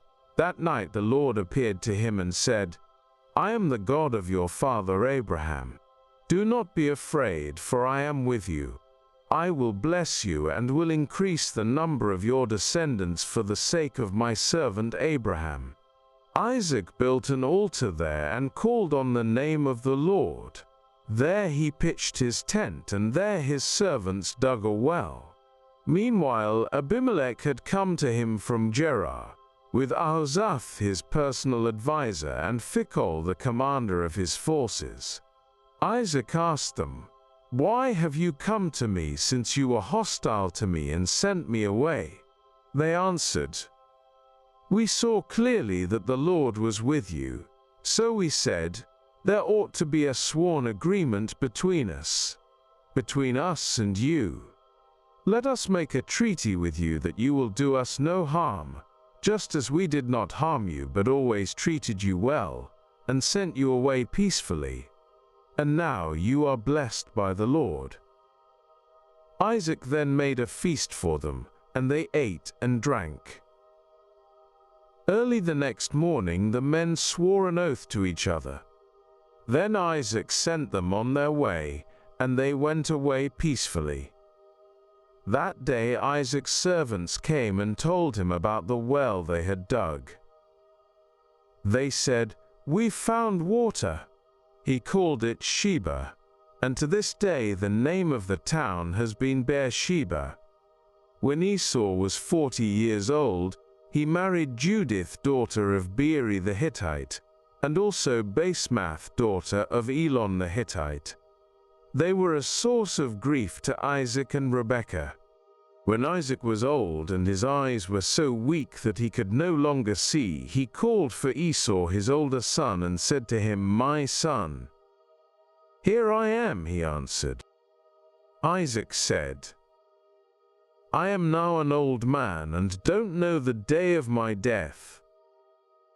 Now then, get your equipment, your quiver and bow, and go out to the open country to hunt some wild game for me.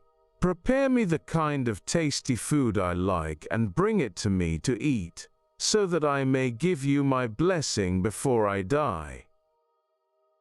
Now Rebekah was listening as Isaac spoke to his son Esau.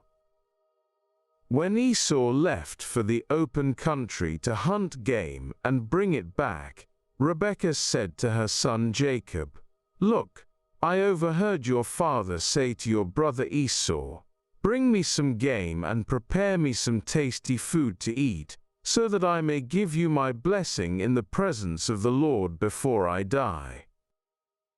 Now, my son, listen carefully and do what I tell you. Go out to the flock and bring me 2 choice young goats, so I can prepare some tasty food for your father, just the way he likes it. Then take it to your father to eat, so that he may give you his blessing before he dies." Jacob said to Rebekah his mother, "But my brother Esau is a hairy man while I have smooth skin. What if my father touches me? I would appear to be tricking him and would bring down a curse on myself rather than a blessing." His mother said to him, "My son, let the curse fall on me. Just do what I say, go and get them for me." So he went and got them and brought them to his mother, and she prepared some tasty food just the way his father liked it. Then Rebekah took the best clothes of Esau, her older son, which she had in the house, and put them on her younger son Jacob. She also covered his hands and the smooth part of his neck with the goatskins. Then she handed to her son Jacob the tasty food and the bread she had made. He went to his father and said, "My father." "Yes, my son," he answered. "Who is it?" Jacob said to his father, "I am Esau, your firstborn. I have done as you told me. Please sit up and eat some of my game, so that you may give me your blessing." Isaac asked his son, "How did you find it so quickly, my son?" "The Lord your God gave me success," he replied. Then Isaac said to Jacob, "Come near so I can touch you, my son, to know whether you really are my son Esau or not." Jacob went close to his father Isaac, who touched him and said, "The voice is the voice of Jacob, but the hands are the hands of Esau." He did not recognize him, for his hands were hairy like those of his brother Esau, so he proceeded to bless him. "Are you really my son Esau?" he asked. "I am," he replied. Then he said, "My son, bring me some of your game to eat, so that I may give you my blessing." Jacob brought it to him and he ate, and he brought some wine and he drank. Then his father Isaac said to him, "Come here, my son, and kiss me." So he went to him and kissed him.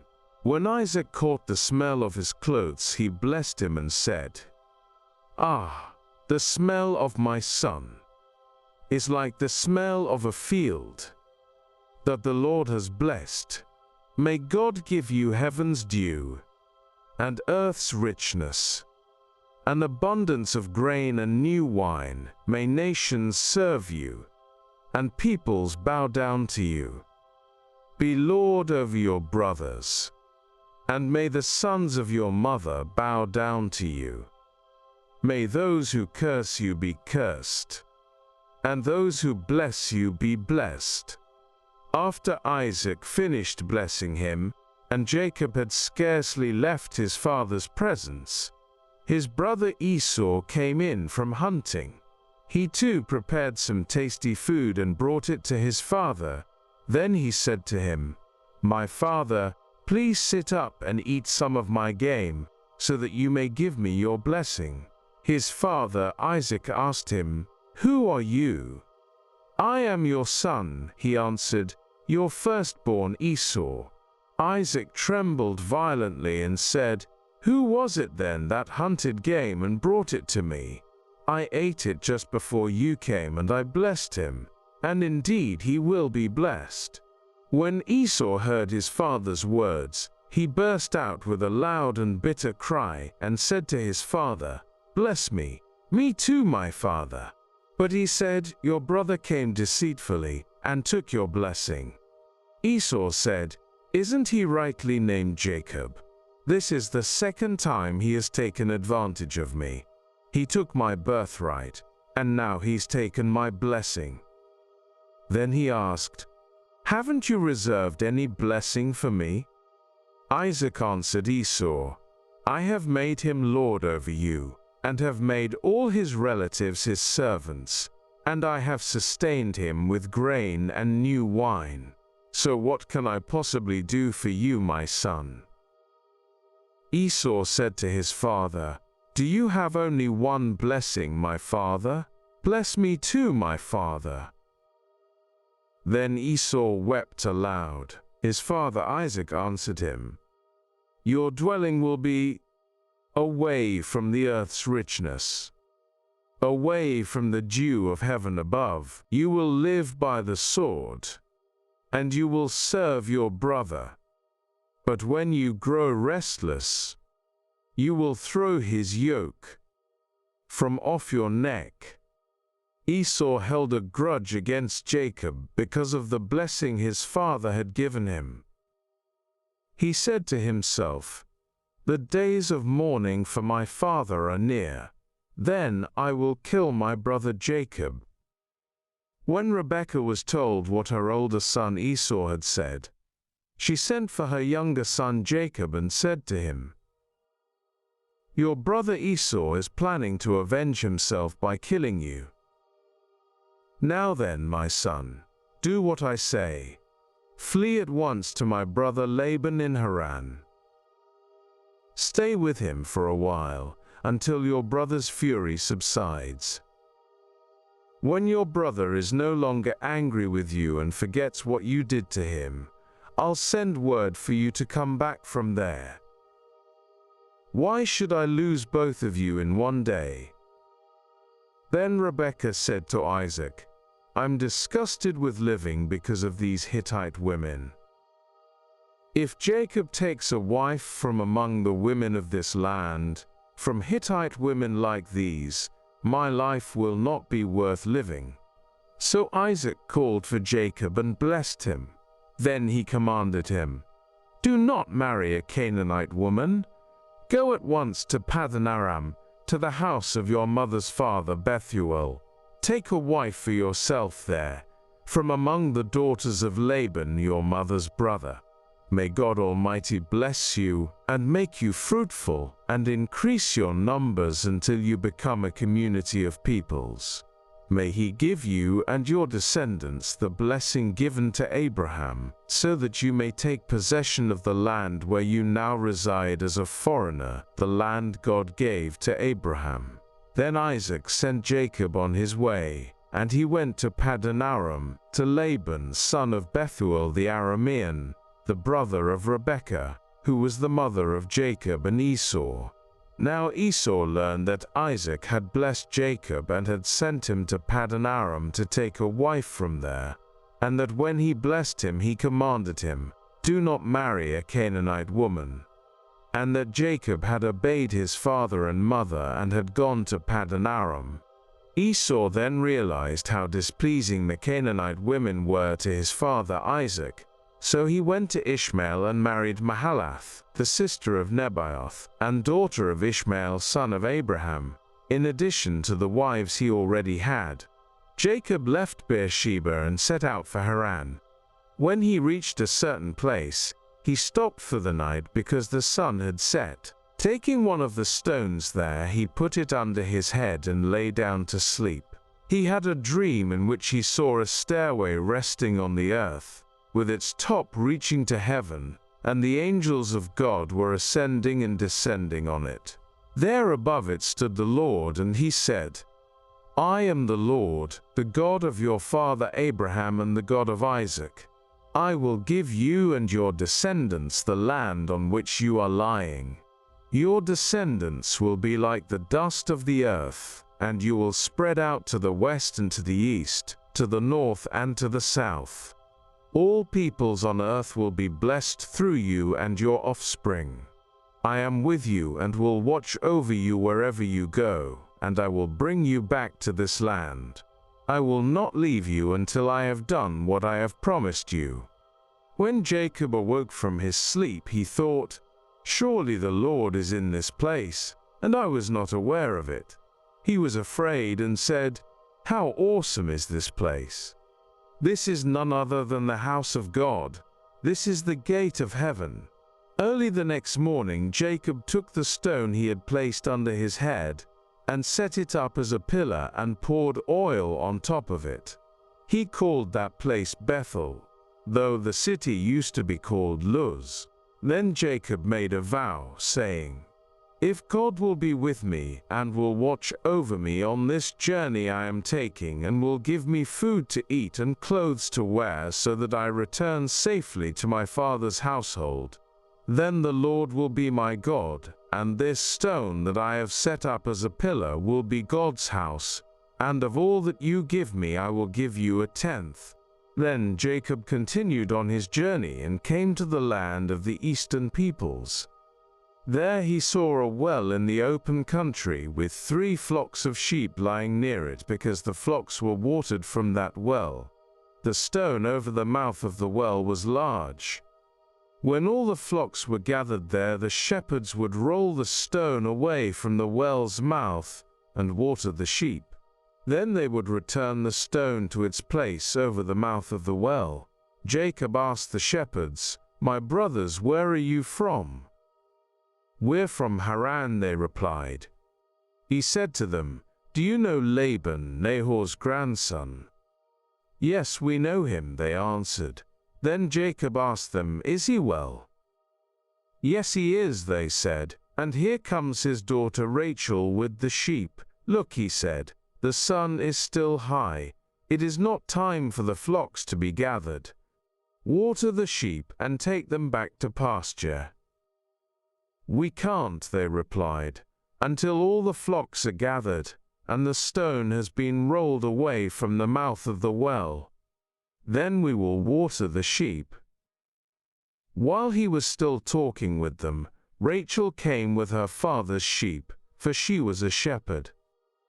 When Jacob saw Rachel, daughter of his uncle Laban, and Laban's sheep, he went over and rolled the stone away from the mouth of the well, and watered his uncle's sheep. Then Jacob kissed Rachel and began to weep aloud. He had told Rachel that he was a relative of her father and a son of Rebekah, so she ran and told her father. As soon as Laban heard the news about Jacob, his sister's son, he hurried to meet him. He embraced him and kissed him, and brought him to his home, and there Jacob told him all these things. Then Laban said to him, You are my own flesh and blood.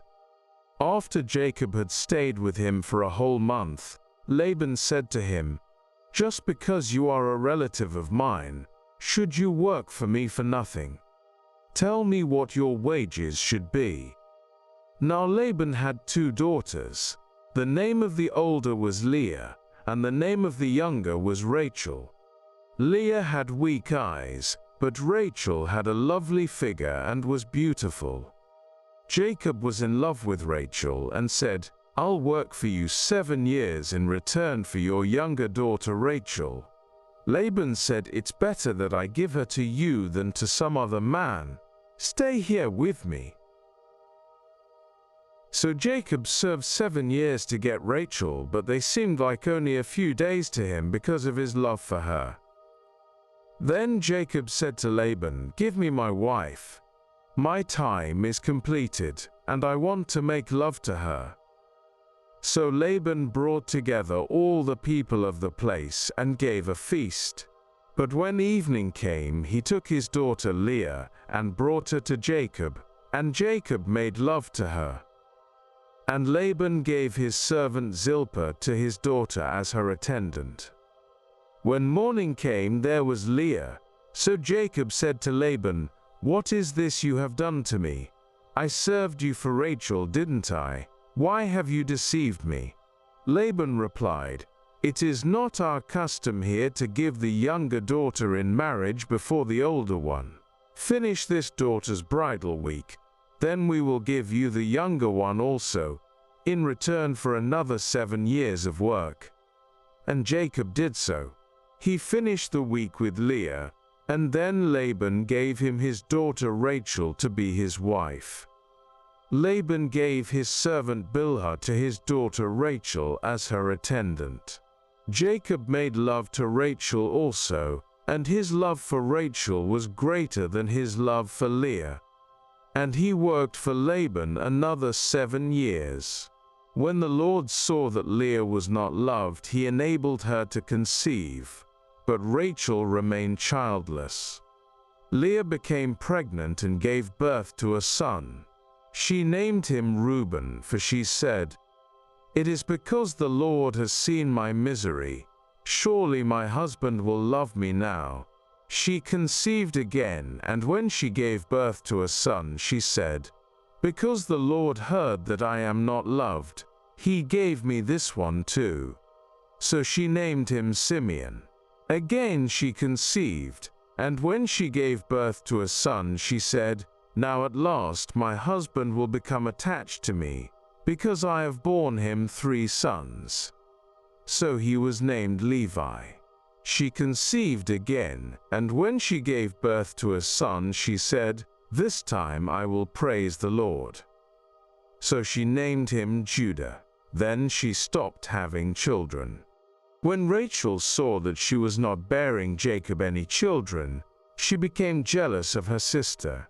So she said to Jacob, "Give me children or I'll die." Jacob became angry with her and said, "Am I in the place of God who has kept you from having children?" Then she said, "Here is Bilhah, my servant. Sleep with her, so that she can bear children for me, and I too can build a family through her." So she gave him her servant Bilhah as a wife. Jacob slept with her, and she became pregnant and bore him a son. Then Rachel said, "God has vindicated me. He has listened to my plea and given me a son." Because of this she named him Dan. Rachel's servant Bilhah conceived again and bore Jacob a second son. Then Rachel said, "I have had a great struggle with my sister, and I have won." So she named him Naphtali. When Leah saw that she had stopped having children, she took her servant Zilpah and gave her to Jacob as a wife. Leah's servant Zilpah bore Jacob a son.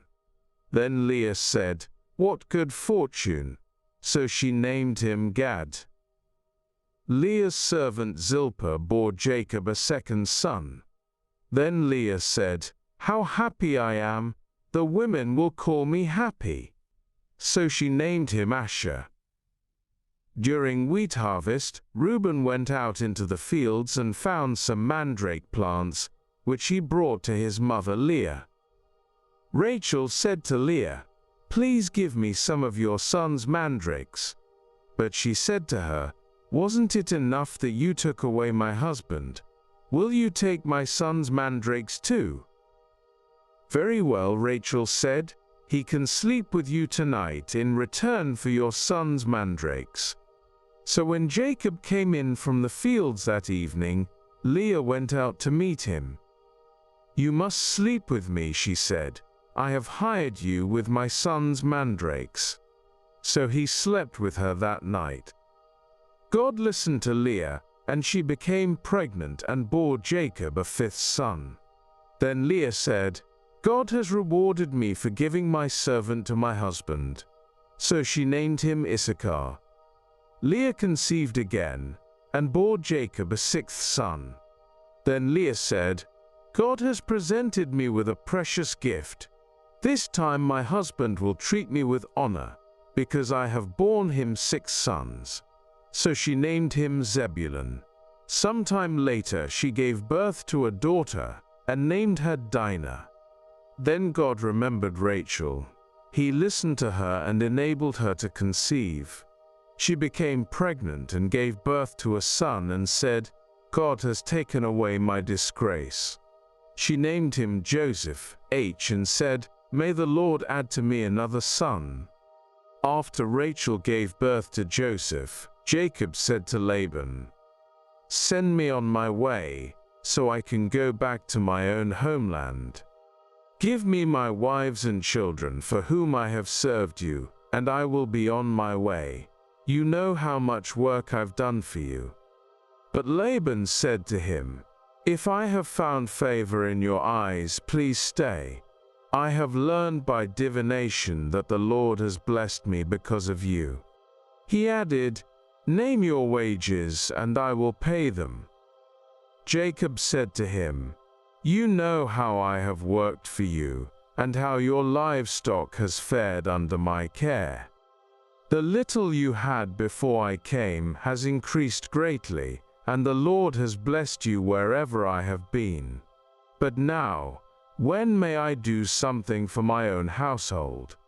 "What shall I give you?" he asked. "Don't give me anything," Jacob replied. "But if you will do this one thing for me, I will go on tending your flocks and watching over them. Let me go through all your flocks today, and remove from them every speckled or spotted sheep, every dark-colored lamb, and every spotted or speckled goat. They will be my wages, and my honesty will testify for me in the future, whenever you check on the wages you have paid me. Any goat in my possession that is not speckled or spotted, or any lamb that is not dark-colored, will be considered stolen." "Agreed," said Laban. "Let it be as you have said."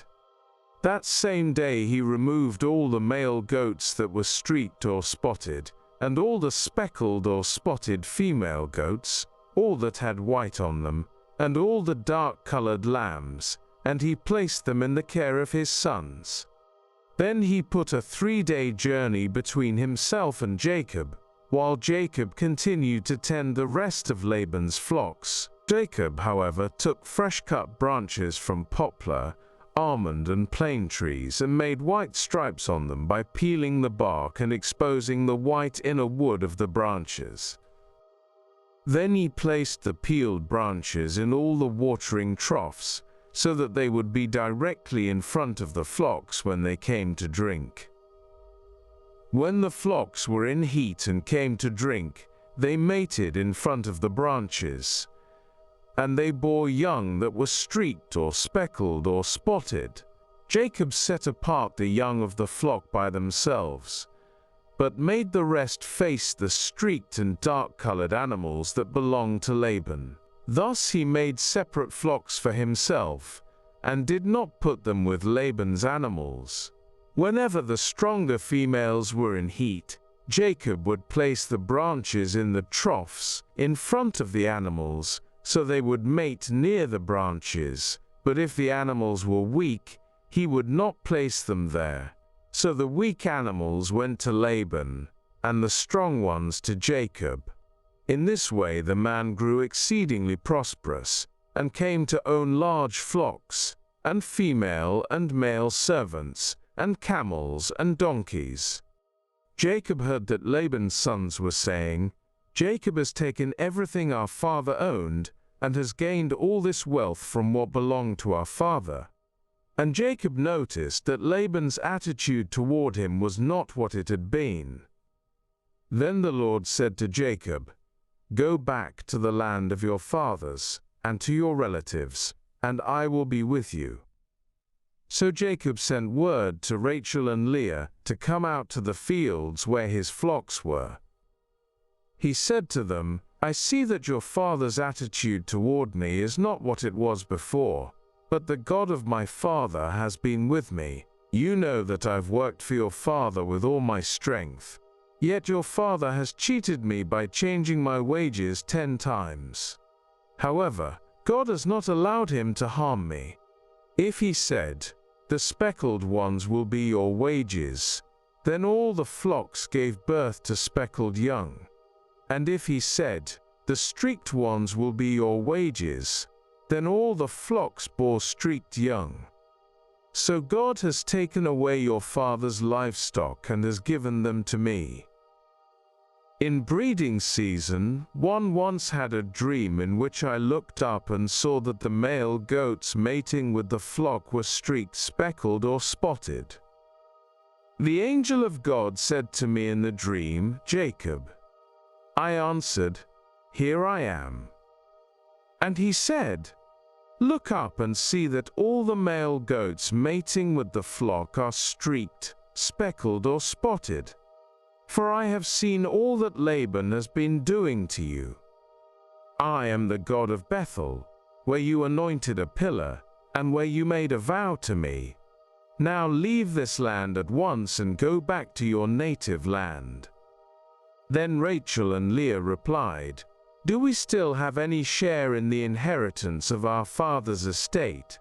Does he not regard us as foreigners?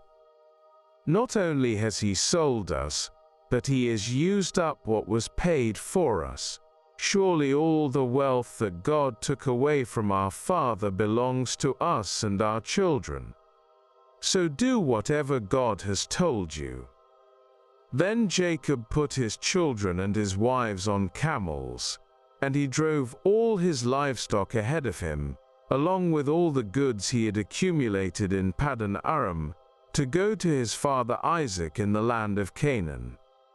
When Laban had gone to shear his sheep, Rachel stole her father's household gods. Moreover, Jacob deceived Laban the Aramean by not telling him he was running away.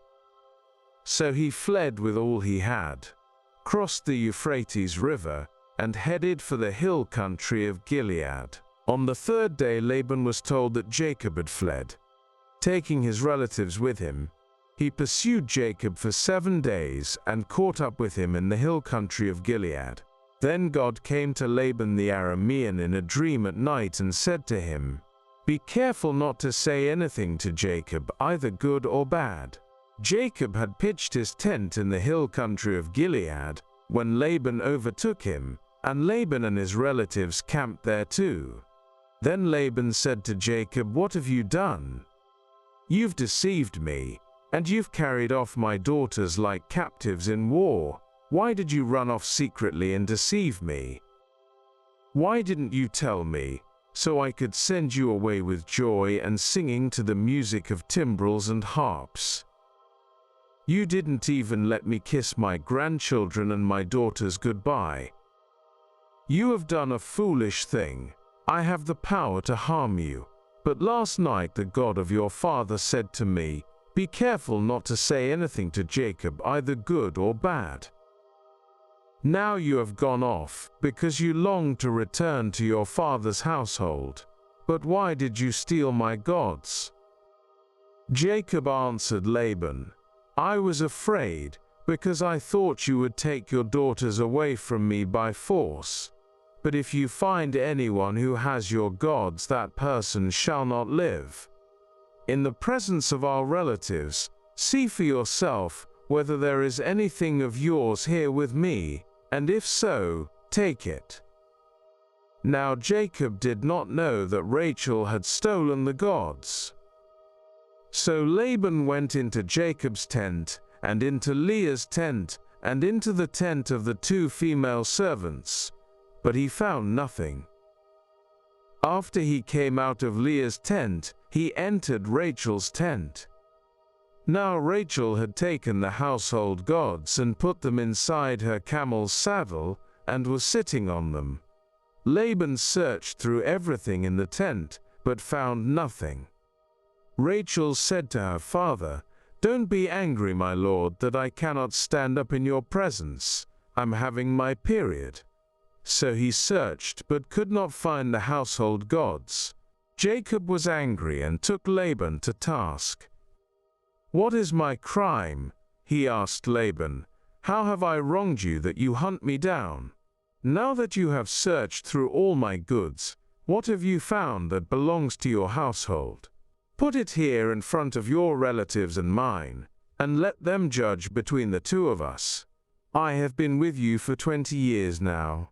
Your sheep and goats have not miscarried, nor have I eaten rams from your flocks. I did not bring you animals torn by wild beasts.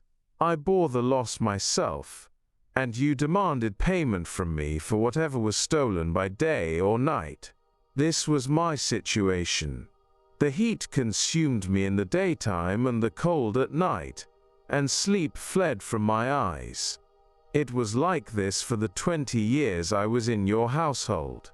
I worked for you 14 years for your 2 daughters and 6 years for your flocks, and you changed my wages 10 times. If the God of my father, the God of Abraham, and the fear of Isaac had not been with me, you would surely have sent me away empty-handed.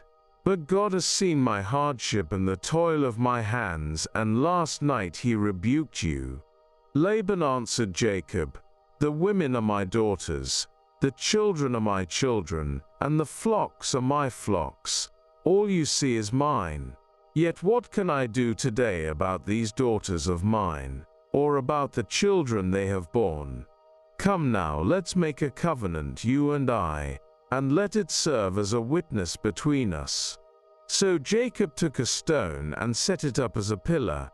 He said to his relatives, "Gather some stones." So they took stones and piled them in a heap, and they ate there by the heap. Laban called it Jagar-Sahadutha, and Jacob called it Gilead. Laban said, "This heap is a witness between you and me today." That is why it was called Gilead. It was also called Mizpah, because he said, "May the Lord keep watch between you and me when we are away from each other. If you mistreat my daughters, or if you take any wives besides my daughters, even though no one is with us, remember that God is a witness between you and me." Laban also said to Jacob, "Here is this heap, and here is this pillar I have set up between you and me. This heap is a witness, and this pillar is a witness, that I will not go past this heap to your side to harm you, and that you will not go past this heap and pillar to my side to harm me. May the God of Abraham and the God of Nahor, the God of their father, judge between us." So Jacob took an oath in the name of the fear of his father Isaac. He offered a sacrifice there in the hill country and invited his relatives to a meal. After they had eaten, they spent the night there. Early the next morning, Laban kissed his grandchildren and his daughters and blessed them. Then he left and returned home. Jacob also went on his way, and the angels of God met him. When Jacob saw them, he said, "This is the camp of God." So he named that place Mahanaim. Jacob sent messengers ahead of him to his brother Esau in the land of Seir, the country of Edom. He instructed them, "This is what you are to say to my lord Esau. Your servant Jacob says, I have been staying with Laban and have remained there till now. I have cattle and donkeys, sheep and goats, male and female servants. Now I am sending this message to my lord, that I may find favor in your eyes." When the messengers returned to Jacob, they said, "We went to your brother Esau, and now he is coming to meet you, and 400 men are with him." In great fear and distress, Jacob divided the people who were with him into 2 groups, and the flocks and herds and camels as well. He thought, if Esau comes and attacks one group, the group that is left may escape. Then Jacob prayed, "O God of my father Abraham, God of my father Isaac, Lord, you who said to me, 'Go back to your country and your relatives, and I will make you prosper,' I am unworthy of all the kindness and faithfulness you have shown your servant. I had only my staff when I crossed this Jordan, but now I have become 2 camps. Save me, I pray, from the hand of my brother Esau, for I am afraid he will come and attack me, and also the mothers with their children. But you have said, I will surely make you prosper, and will make your descendants like the sand of the sea, which cannot be counted. He spent the night there, and from what he had with him he selected a gift for his brother Esau, 200 female goats and 20 male goats, 200 ewes and 20 rams, 30 female camels with their young, 40 cows and 10 bulls, and 20 female donkeys and 10 male donkeys. He put them in the care of his servants, each herd by itself, and said to his servants, Go ahead of me, and keep some space between the herds. He instructed the one in the lead, When my brother Esau meets you and asks, Who do you belong to, and where are you going, and who owns all these animals in front of you? Then you are to say, They belong to your servant Jacob. They are a gift sent to my lord Esau, and he is coming behind us. He also instructed the second, the third, and all the others who followed the herds. You are to say the same thing to Esau when you meet him. And be sure to say, Your servant Jacob is coming behind us. For he thought, I will pacify him with these gifts I am sending on ahead. Later, when I see him, perhaps he will receive me. So Jacob's gifts went on ahead of him, but he himself spent the night in the camp. That night Jacob got up and took his 2 wives, his 2 female servants and his 11 sons, and crossed the ford of the Jabbok.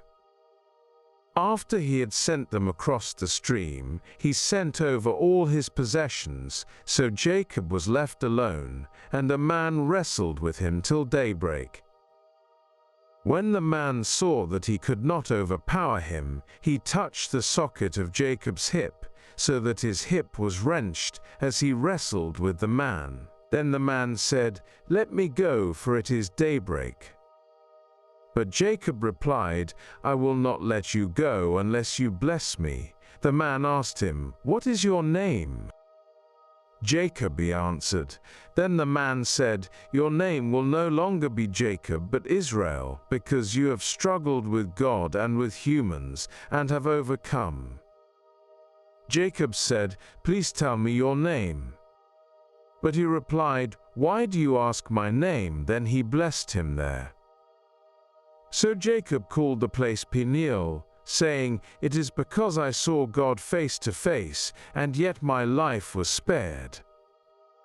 The sun rose above him as he passed Peniel, and he was limping because of his hip. Therefore to this day the Israelites do not eat the tendon attached to the socket of the hip, because the socket of Jacob's hip was touched near the tendon. Jacob looked up, and there was Esau coming with his 400 men. So he divided the children among Leah, Rachel, and the 2 female servants. He put the female servants and their children in front, Leah and her children next, and Rachel and Joseph in the rear. He himself went on ahead, and bowed down to the ground 7 times as he approached his brother. But Esau ran to meet Jacob and embraced him. He threw his arms around his neck and kissed him, and they wept. Then Esau looked up and saw the women and children. Who are these with you? He asked. Jacob answered, They are the children God has graciously given your servant. Then the female servants and their children approached and bowed down. Next, Leah and her children came and bowed down. Last of all came Joseph and Rachel, and they too bowed down. Esau asked, What's the meaning of all these flocks and herds I met? To find favor in your eyes, my lord, he said. But Esau said, I already have plenty, my brother. Keep what you have for yourself.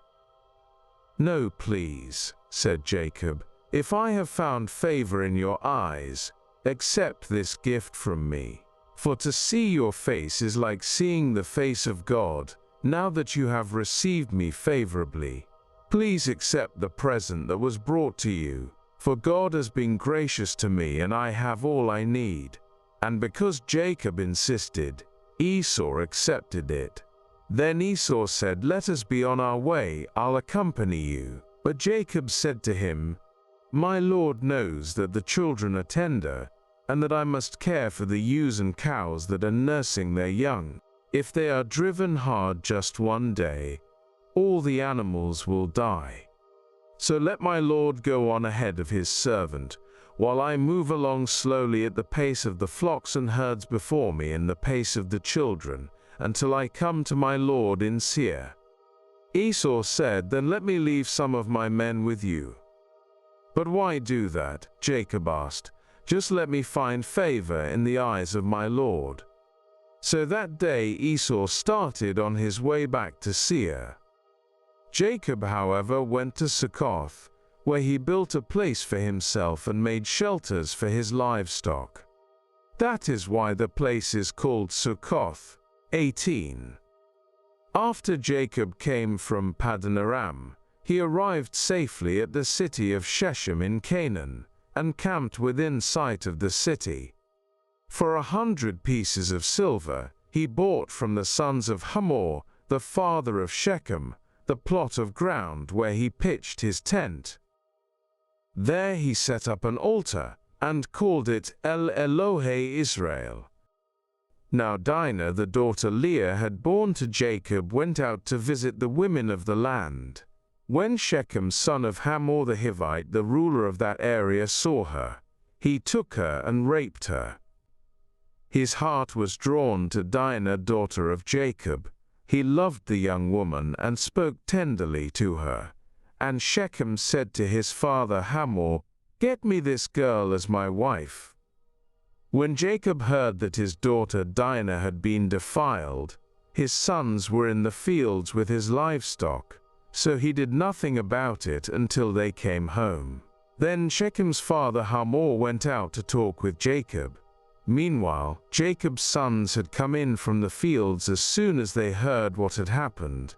They were shocked and furious, because Shechem had done an outrageous thing in Israel by sleeping with Jacob's daughter, a thing that should not be done. But Hamor said to them, "My son Shechem has his heart set on your daughter. Please give her to him as his wife.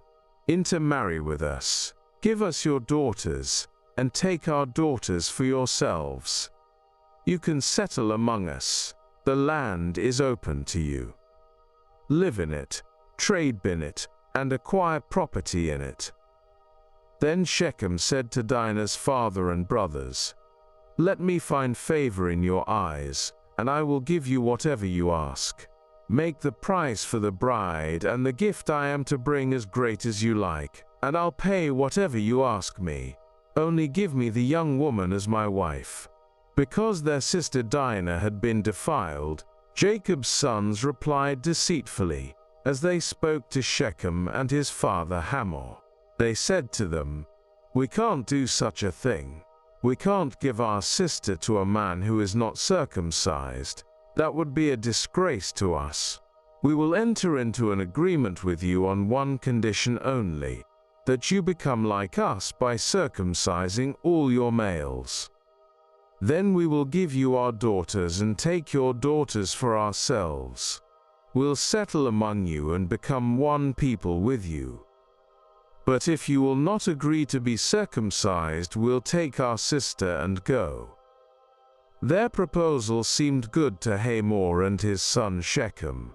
The young man, who was the most honored of all his father's family, lost no time in doing what they said, because he was delighted with Jacob's daughter. So Hamor and his son Shechem went to the gate of their city to speak to the men of their city. "These men are friendly toward us," they said. "Let them live in our land and trade in it. The land has plenty of room for them. We can marry their daughters and they can marry ours. But the men will agree to live with us as one people only on the condition that our males be circumcised, as they themselves are. Won't their livestock, their property, and all their other animals become ours? So let us agree to their terms, and they will settle among us." All the men who went out of the city gate agreed with Hamor and his son Shechem, and every male in the city was circumcised. 3 days later, while all of them were still in pain, 2 of Jacob's sons, Simeon and Levi, Dinah's brothers, took their swords and attacked the unsuspecting city, killing every male. They put Hamor and his son Shechem to the sword, and took Dinah from Shechem's house and left. The sons of Jacob came upon the dead bodies and looted the city where their sister had been defiled. They seized their flocks and herds and donkeys and everything else of theirs in the city and out in the fields. They carried off all their wealth and all their women and children, taking as plunder everything in the houses. Then Jacob said to Simeon and Levi, "You have brought trouble on me by making me obnoxious to the Canaanites and Perizzites, the people living in this land. We are few in number, and if they join forces against me and attack me, I and my household will be destroyed." But they replied, "Should he have treated our sister like a prostitute?" Then God said to Jacob, "Go up to Bethel and settle there, and build an altar there to God, who appeared to you when you were fleeing from your brother Esau." So Jacob said to his household and to all who were with him, "Get rid of the foreign gods you have with you, and purify yourselves and change your clothes. Then come, let us go up to Bethel, where I will build an altar to God, who answered me in the day of my distress, and who has been with me wherever I have gone." So they gave Jacob all the foreign gods they had and the rings in their ears, and Jacob buried them under the oak at Shechem. Then they set out, and the terror of God fell on the towns all around them so that no one pursued them. Jacob and all the people with him came to Luz, that is, Bethel, in the land of Canaan. There he built an altar, and he called the place El Bethel, because it was there that God revealed himself to him when he was fleeing from his brother. Now Deborah, Rebekah's nurse, died, and was buried under the oak outside Bethel, so it was named Allon Bacuth. After Jacob returned from Paddan Aram, God appeared to him again, and blessed him. God said to him, "Your name is Jacob, but you will no longer be called Jacob, your name will be Israel." So he named him Israel. And God said to him, "I am God Almighty. Be fruitful and increase in number. A nation and a community of nations will come from you, and kings will be among your descendants. The land I gave to Abraham and Isaac the first also give to you, and I will give this land to your descendants after you." Then God went up from him, at the place where he had talked with him. Jacob set up a stone pillar at the place where God had talked with him, and he poured out a drink offering on it. He also poured oil on it. Jacob called the place where God had talked with him Bethel. Then they moved on from Bethel. While they were still some distance from Ephrath, Rachel began to give birth, and had great difficulty. And as she was having great difficulty in childbirth, the midwife said to her, "Don't despair, for you have another son." As she breathed her last, for she was dying, she named her son Benoni, but his father named him Benjamin. So Rachel died, and was buried on the way to Ephrath, that is, Bethlehem. Over her tomb Jacob set up a pillar, and to this day that pillar marks Rachel's tomb. Israel moved on again, and pitched his tent beyond Migdal Eder. While Israel was living in that region, Reuben went in and slept with his father's concubine Bilhah, and Israel heard of it. Jacob had 12 sons, the sons of Leah. Reuben the firstborn of Jacob, Simeon, Levi, Judah, Issachar and Zebulun, the sons of Rachel, Joseph and Benjamin, the sons of Rachel's servant Bilhah, Dan and Naphtali, the sons of Leah's servant Zilpah, Gad and Asher. These were the sons of Jacob, who were born to him in Paddan Aram. Jacob came home to his father Isaac in Mamre, near Kiriath Arba, that is, Hebron, where Abraham and Isaac had stayed. Isaac lived 180 years, then he breathed his last and died, and was gathered to his people, old and full of years, and his sons Esau and Jacob buried him. This is the account of the family line of Esau, that is, Edom. Esau took his wives from the women of Canaan, Adah daughter of Elon the Hittite, and Oholibamah daughter of Anna, and granddaughter of Zibeon the Hivite, also Basemath daughter of Ishmael and sister of Nebaioth. Adah bore Eliphaz to Esau, Basemath bore Reuel, and Oholibamah bore Jush, Jalam and Korah. These were the sons of Esau who were born to him in Canaan. Esau took his wives and sons and daughters, and all the members of his household, as well as his livestock, and all his other animals, and all the goods he had acquired in Canaan, and moved to a land some distance from his brother Jacob. Their possessions were too great for them to remain together. The land where they were staying could not support them both because of their livestock.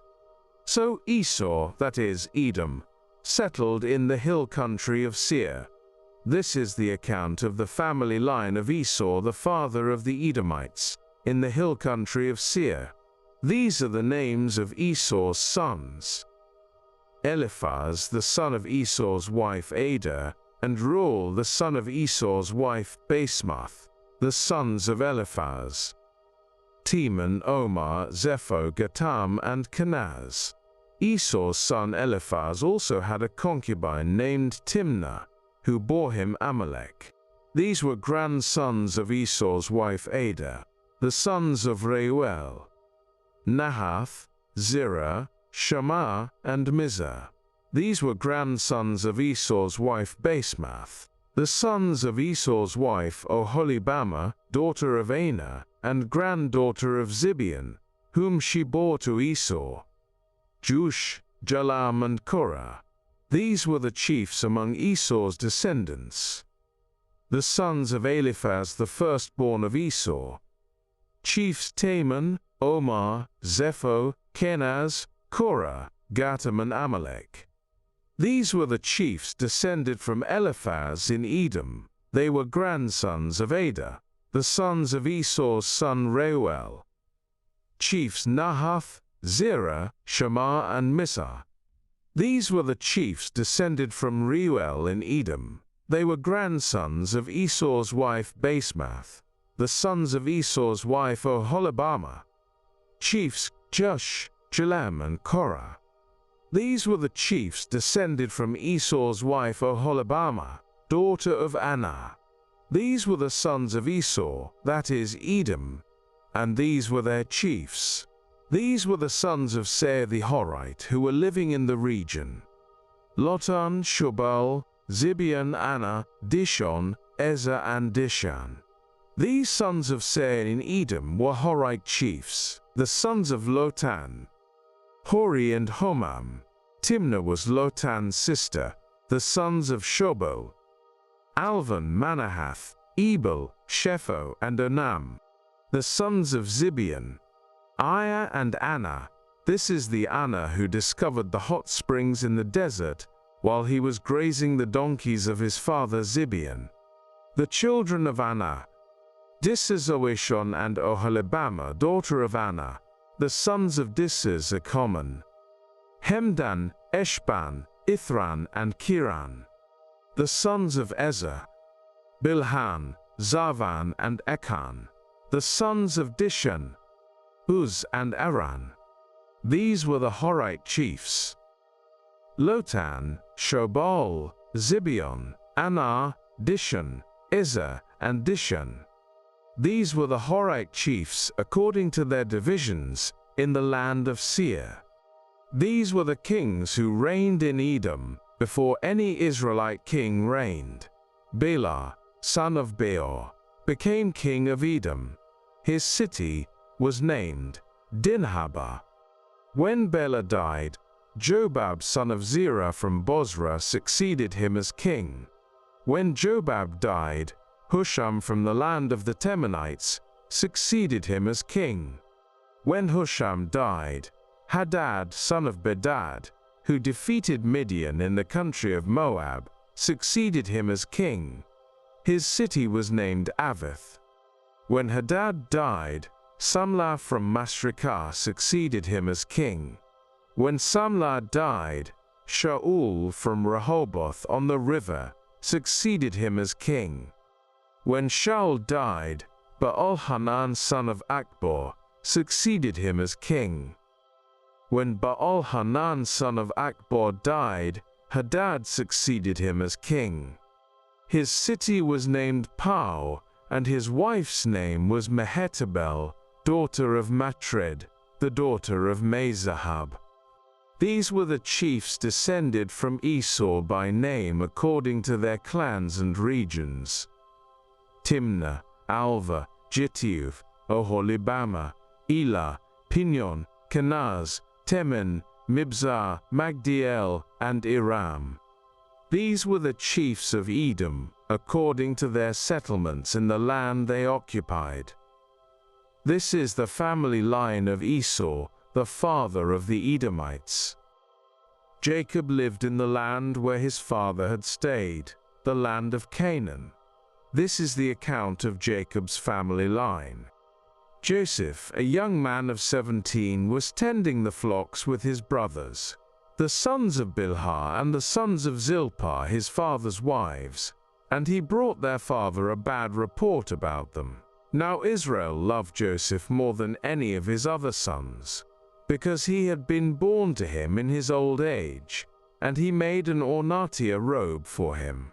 When his brothers saw that their father loved him more than any of them, they hated him, and could not speak a kind word to him. Joseph had a dream, and when he told it to his brothers, they hated him all the more.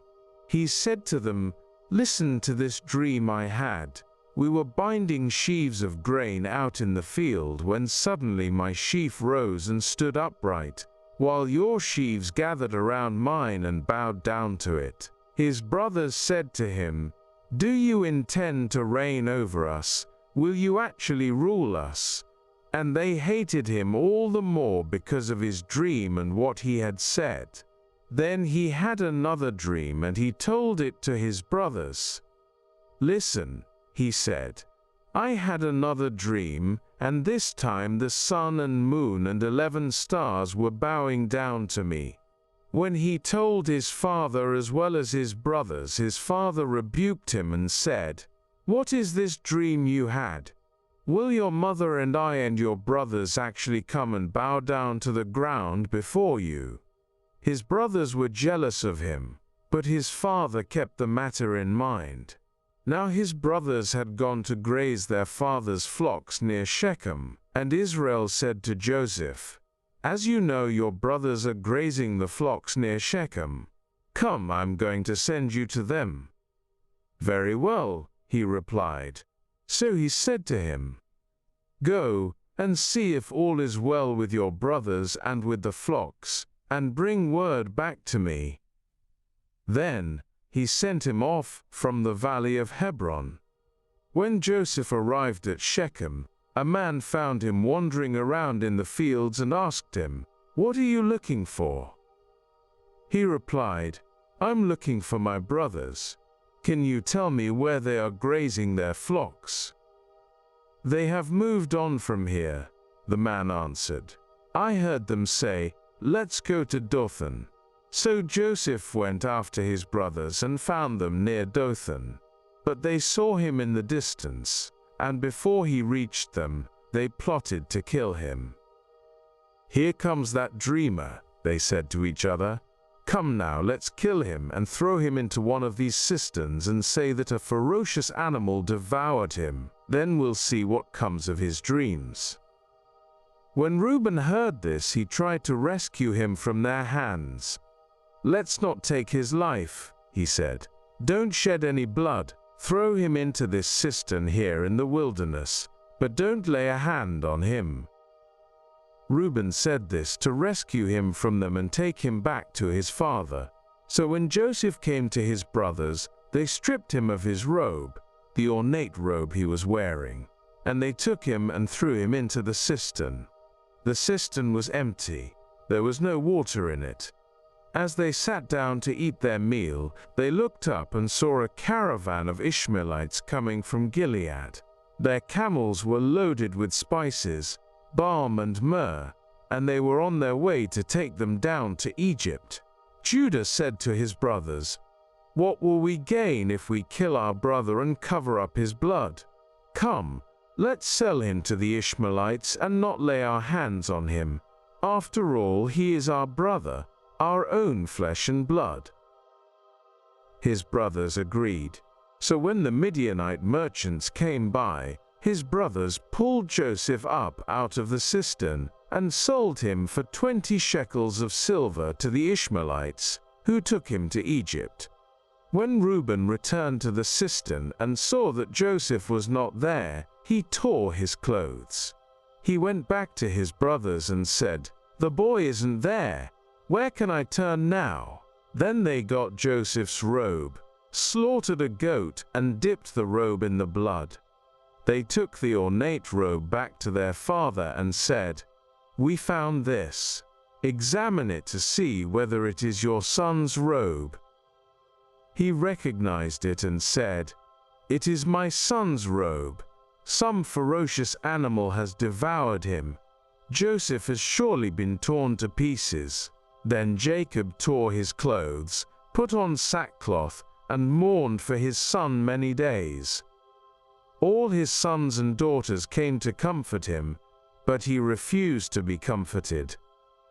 'No,' he said, 'I will continue to mourn until I join my son in the grave.' So his father wept for him. 36. Meanwhile, the Midianites sold Joseph in Egypt to Potiphar, one of Pharaoh's officials, the captain of the guard.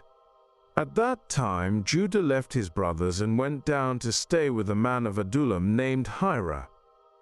There Judah met the daughter of a Canaanite man named Shua. He married her and made love to her. She became pregnant and gave birth to a son, who was named She conceived again, and gave birth to a son and named him Onan. She gave birth to still another son and named him Shelah. It was at Kezib that she gave birth to him. Judah got a wife for his firstborn, and her name was Tamar. But Judah's firstborn, was wicked in the Lord's sight. So the Lord put him to death. Then Judah said to Onan, "Sleep with your brother's wife and fulfill your duty to her as a brother-in-law, to raise up offspring for your brother." But Onan knew that the child would not be his. So whenever he slept with his brother's wife, he spilled his semen on the ground to keep from providing offspring for his brother. What he did was wicked in the Lord's sight, so the Lord put him to death also. Judah then said to his daughter-in-law Tamar, "Live as a widow in your father's household, until my son Shelah grows up." For he thought, he may die too, just like his brothers. So Tamar went to live in her father's household. After a long time, Judah's wife, the daughter of Shua, died. When Judah had recovered from his grief, he went up to Timnah, to the men who were shearing his sheep, and his friend Hira the Adullamite went with him. When Tamar was told, "Your father-in-law is on his way to Timnah to shear his sheep," she took off her widow's clothes, covered herself with a veil to disguise herself, and then sat down at the entrance to Enaim, which is on the road to Timnah. For she saw that, though Shelah had now grown up, she had not been given to him as his wife. When Judah saw her, he thought she was a prostitute, for she had covered her face. Not realizing that she was his daughter-in-law, he went over to her by the roadside and said, "Come now, let me sleep with you." "And what will you give me to sleep with you?" she asked. "I'll send you a young goat from my flock," he said. "Will you give me something as a pledge until you send it?" she asked. He said, "What pledge should I give you?" "Your seal and its cord, and the staff in your hand," she answered. So he gave them to her, and slept with her, and she became pregnant by him. After she left, she took off her veil, and put on her widow's clothes again. Meanwhile, Judah sent the young goat by his friend the Adullamite, in order to get his pledge back from the woman. But he did not find her. He asked the men who lived there, "Where is the shrine prostitute who was beside the road at Enaim?" "There hasn't been any shrine prostitute here," they said. So he went back to Judah and said, "I didn't find her." Besides, the men who lived there said, "There hasn't been any shrine prostitute here." Then Judah said, "Let her keep what she has, or we will become a laughingstock. After all, I did send her this young goat, but you didn't find her." About 3 months later, Judah was told, "Your daughter-in-law Tamar is guilty of prostitution, and as a result she is now pregnant." Judah said, "Bring her out and have her burned to death." As she was being brought out, she sent a message to her father-in-law. "I am pregnant by the man who owns these," she said. And she added, "See if you recognize whose seal and cord and staff these are." Judah recognized them and said, "She is more righteous than I, since I wouldn't give her to my son Shelah." And he did not sleep with her again. When the time came for her to give birth, there were twin boys in her womb. As she was giving birth, one of them put out his hand. So the midwife took a scarlet thread and tied it on his wrist and said, "This one came out first." But when he drew back his hand, his brother came out, and she said, "So this is how you have broken out," and he was named Perez. Then his brother, who had the scarlet thread on his wrist, came out, and he was named Zerah. Now Joseph had been taken down to Egypt. Potiphar, an Egyptian who was one of Pharaoh's officials, the captain of the guard, bought him from the Ishmaelites who had taken him there. The Lord was with Joseph so that he prospered, and he lived in the house of his Egyptian master. When his master saw that the Lord was with him, and that the Lord gave him success in everything he did, Joseph found favor in his eyes and became his attendant. Potiphar put him in charge of his household, and he entrusted to his care everything he owned. From the time he put him in charge of his household and of all that he owned, the Lord blessed the household of the Egyptian because of Joseph. The blessing of the Lord was on everything Potiphar had, both in the house and in the field. So Potiphar left everything he had in Joseph's care. With Joseph in charge, he did not concern himself with anything except the food he ate. Now Joseph was well built and handsome, and after a while his master's wife took notice of Joseph and said, "Come to bed with me," but he refused. "With me in charge," he told her, "my master does not concern himself with anything in the house. Everything he owns he has entrusted to my care. No one is greater in this house than I am. My master has withheld nothing from me except you, because you are his wife." How then could I do such a wicked thing and sin against God?" And though she spoke to Joseph day after day, he refused to go to bed with her, or even be with her. One day he went into the house to attend to his duties, and none of the household servants was inside. She caught him by his cloak and said, "Come to bed with me." But he left his cloak in her hand and ran out of the house. When she saw that he had left his cloak in her hand and had run out of the house, she called her household servants. "Look," she said to them, "this Hebrew has been brought to us to make sport of us. He came in here to sleep with me, but I screamed. When he heard me scream for help, he left his cloak beside me and ran out of the house." She kept his cloak beside her until his master came home. Then she told him this story. "That Hebrew slave you brought us came to me to make sport of me. But as soon as I screamed for help, he left his cloak beside me and ran out of the house." When his master heard the story, his wife told him, saying, "This is how your slave treated me." He burned with anger. Joseph's master took him and put him in prison, the place where the king's prisoners were confined. But while Joseph was there in the prison, the Lord was with him. He showed him kindness and granted him favor in the eyes of the prison warden. So the warden put Joseph in charge of all those held in the prison, and he was made responsible for all that was done there.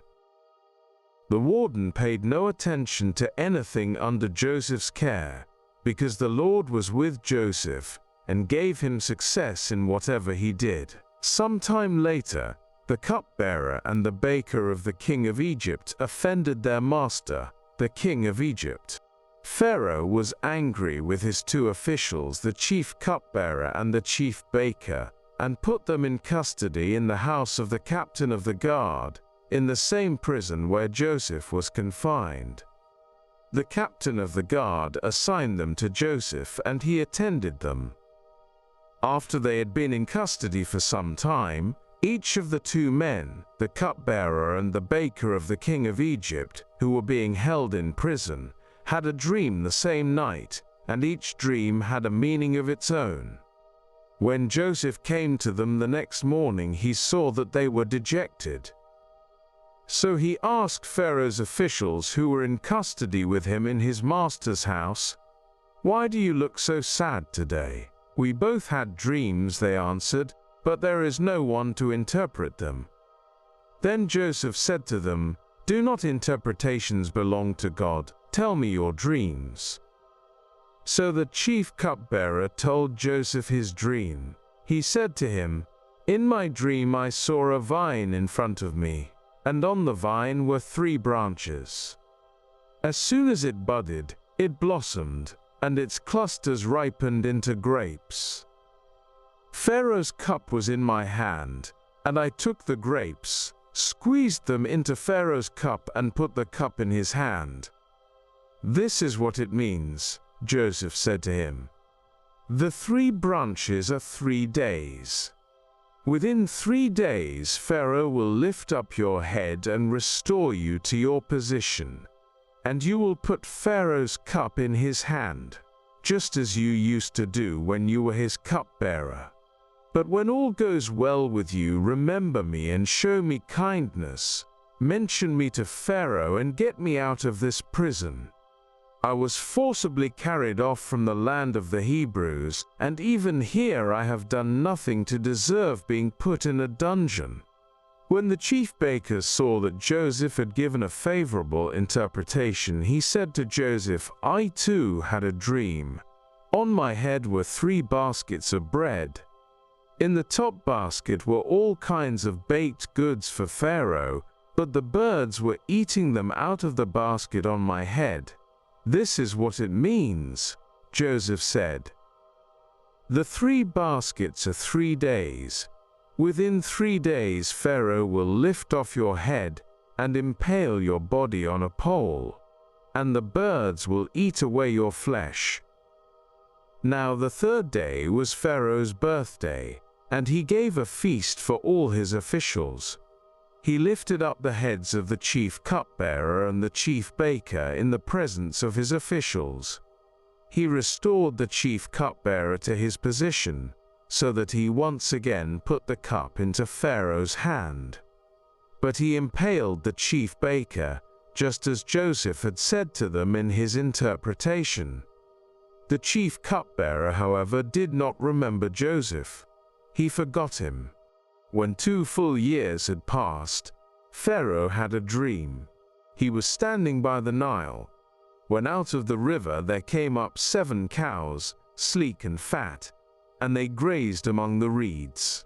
After them, 7 other cows, ugly and gaunt, came up out of the Nile and stood beside those on the riverbank. And the cows that were ugly and gaunt ate up the 7 sleek, fat cows. Then Pharaoh woke up. He fell asleep again and had a second dream. 7 heads of grain, healthy and good, were growing on a single stalk. After them, 7 other heads of grain sprouted, thin and scorched by the east wind.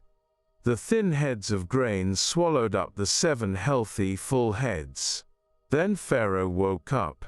It had been a dream. In the morning his mind was troubled, so he sent for all the magicians and wise men of Egypt. Pharaoh told them his dreams, but no one could interpret them for him. Then the chief cupbearer said to Pharaoh, "Today I am reminded of my shortcomings. Pharaoh was once angry with his servants, and he imprisoned me and the chief baker in the house of the captain of the guard. Each of us had a dream the same night, and each dream had a meaning of its own. Now a young Hebrew was there with us, a servant of the captain of the guard. We told him our dreams, and he interpreted them for us, giving each man the interpretation of his dream. And things turned out exactly as he interpreted them to us. I was restored to my position, and the other man was impaled." So Pharaoh sent for Joseph, and he was quickly brought from the dungeon. When he had shaved and changed his clothes, he came before Pharaoh. Pharaoh said to Joseph, "I had a dream, and no one can interpret it. But I have heard it said of you, that when you hear a dream you can interpret it." "I cannot do it," Joseph replied to Pharaoh, "but God will give Pharaoh the answer he desires." Then Pharaoh said to Joseph, "In my dream I was standing on the bank of the Nile, when out of the river there came up 7 cows, fat and sleek, and they grazed among the reeds. After them, 7 other cows came up, scrawny and very ugly and lean. I had never seen such ugly cows in all the land of Egypt. The lean, ugly cows ate up the 7 fat cows that came up first, but even after they ate them, no one could tell that they had done so. They looked just as ugly as before. Then I woke up. In my dream I saw 7 heads of grain, full and good, growing on a single stalk. After them 7 other heads sprouted, withered and thin and scorched by the east wind. The thin heads of grain swallowed up the 7 good heads. I told this to the magicians, but none of them could explain it to me." Then Joseph said to Pharaoh, "The dreams of Pharaoh are one and the same. God has revealed to Pharaoh what he is about to do. The 7 good cows are 7 years, and the 7 good heads of grain are 7 years. It is one and the same dream. The 7 lean, ugly cows that came up afterward are 7 years, and so are the 7 worthless heads of grain scorched by the east wind. They are 7 years of famine. It is just as I said to Pharaoh. God has shown Pharaoh what he is about to do. 7 years of great abundance are coming throughout the land of Egypt, but 7 years of famine will follow them. Then all the abundance in Egypt will be forgotten, and the famine will ravage the land. The abundance in the land will not be remembered, because the famine that follows it will be so severe. The reason the dream was given to Pharaoh in two forms is that the matter has been firmly decided by God, and God will do it soon. And now let Pharaoh look for a discerning and wise man and put him in charge of the land of Egypt. Let Pharaoh appoint commissioners over the land to take 1/5 of the harvest of Egypt during the 7 years of abundance. They should collect all the food of these good years that are coming and store up the grain under the authority of Pharaoh to be kept in the cities for food. This food should be held in reserve for the country, to be used during the 7 years of famine that will come upon Egypt, so that the country may not be ruined by the famine. The plan seemed good to Pharaoh and to all his officials, so Pharaoh asked them, "Can we find anyone like this man, one in whom is the Spirit of God?" Then Pharaoh said to Joseph, "Since God has made all this known to you, there is no one so discerning and wise as you. You shall be in charge of my palace, and all my people are to submit to your orders. Only with respect to the throne will I be greater than you." So Pharaoh said to Joseph, "I hereby put you in charge of the whole land of Egypt." Then Pharaoh took his signet ring from his finger and put it on Joseph's finger. He dressed him in robes of fine linen and put a gold chain around his neck. He had him ride in a chariot as his second in command. And people shouted before him, "Make way!" Thus he put him in charge of the whole land of Egypt. Then Pharaoh said to Joseph, "I am Pharaoh, but without your word no one will lift hand or foot in all Egypt." Pharaoh gave Joseph the name Zaphenath-Paneah, and gave him Asenath, daughter of Potiphera, priest of On, to be his wife. And Joseph went throughout the land of Egypt. Joseph was 30 years old when he entered the service of Pharaoh, king of Egypt. And Joseph went out from Pharaoh's presence, and traveled throughout Egypt. During the 7 years of abundance the land produced plentifully. Joseph collected all the food produced in those 7 years of abundance in Egypt, and stored it in the cities. In each city he put the food grown in the fields surrounding it. Joseph stored up huge quantities of grain, like the sand of the sea. It was so much that he stopped keeping records because it was beyond measure. Before the years of famine came, 2 sons were born to Joseph by Asenath, daughter of Potiphera, priest of On. Joseph named his firstborn Manasseh and said, "It is because God has made me forget all my trouble and all my father's household." The second son he named Ephraim and said, "It is because God has made me fruitful in the land of my suffering." The 7 years of abundance in Egypt came to an end, and the 7 years of famine began, just as Joseph had said. There was famine in all the other lands, but in the whole land of Egypt there was food. When all Egypt began to feel the famine, the people cried to Pharaoh for food. Then Pharaoh told all the Egyptians, "Go to Joseph and do what he tells you." When the famine had spread over the whole country, Joseph opened all the storehouses and sold grain to the Egyptians, for the famine was severe throughout Egypt. And all the world came to Egypt to buy grain from Joseph, because the famine was severe everywhere. When Jacob learned that there was grain in Egypt, he said to his sons, "Why do you just keep looking at each other?" He continued, "I have heard that there is grain in Egypt.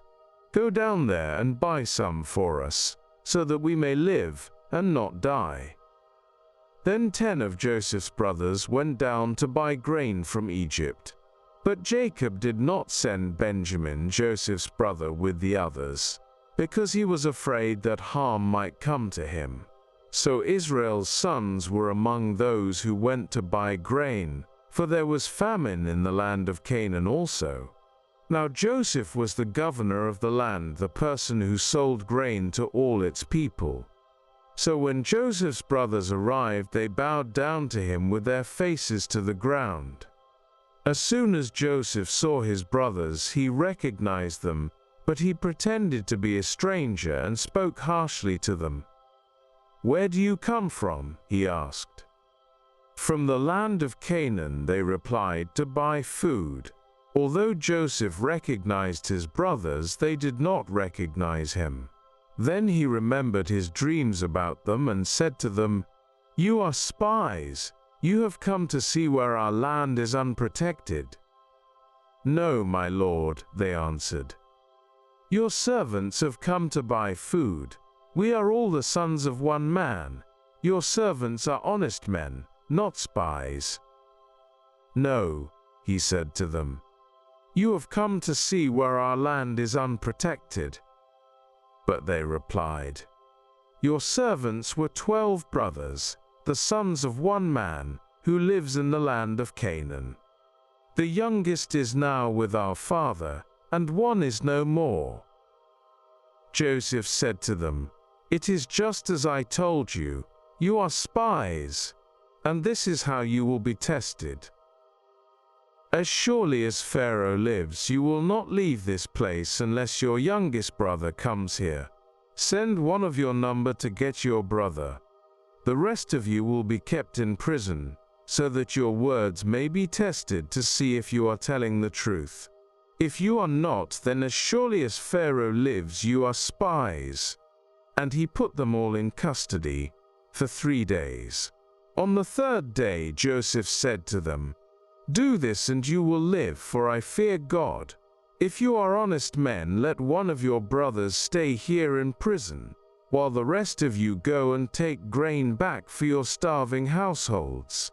But you must bring your youngest brother to me, so that your words may be verified and that you may not die." This they proceeded to do.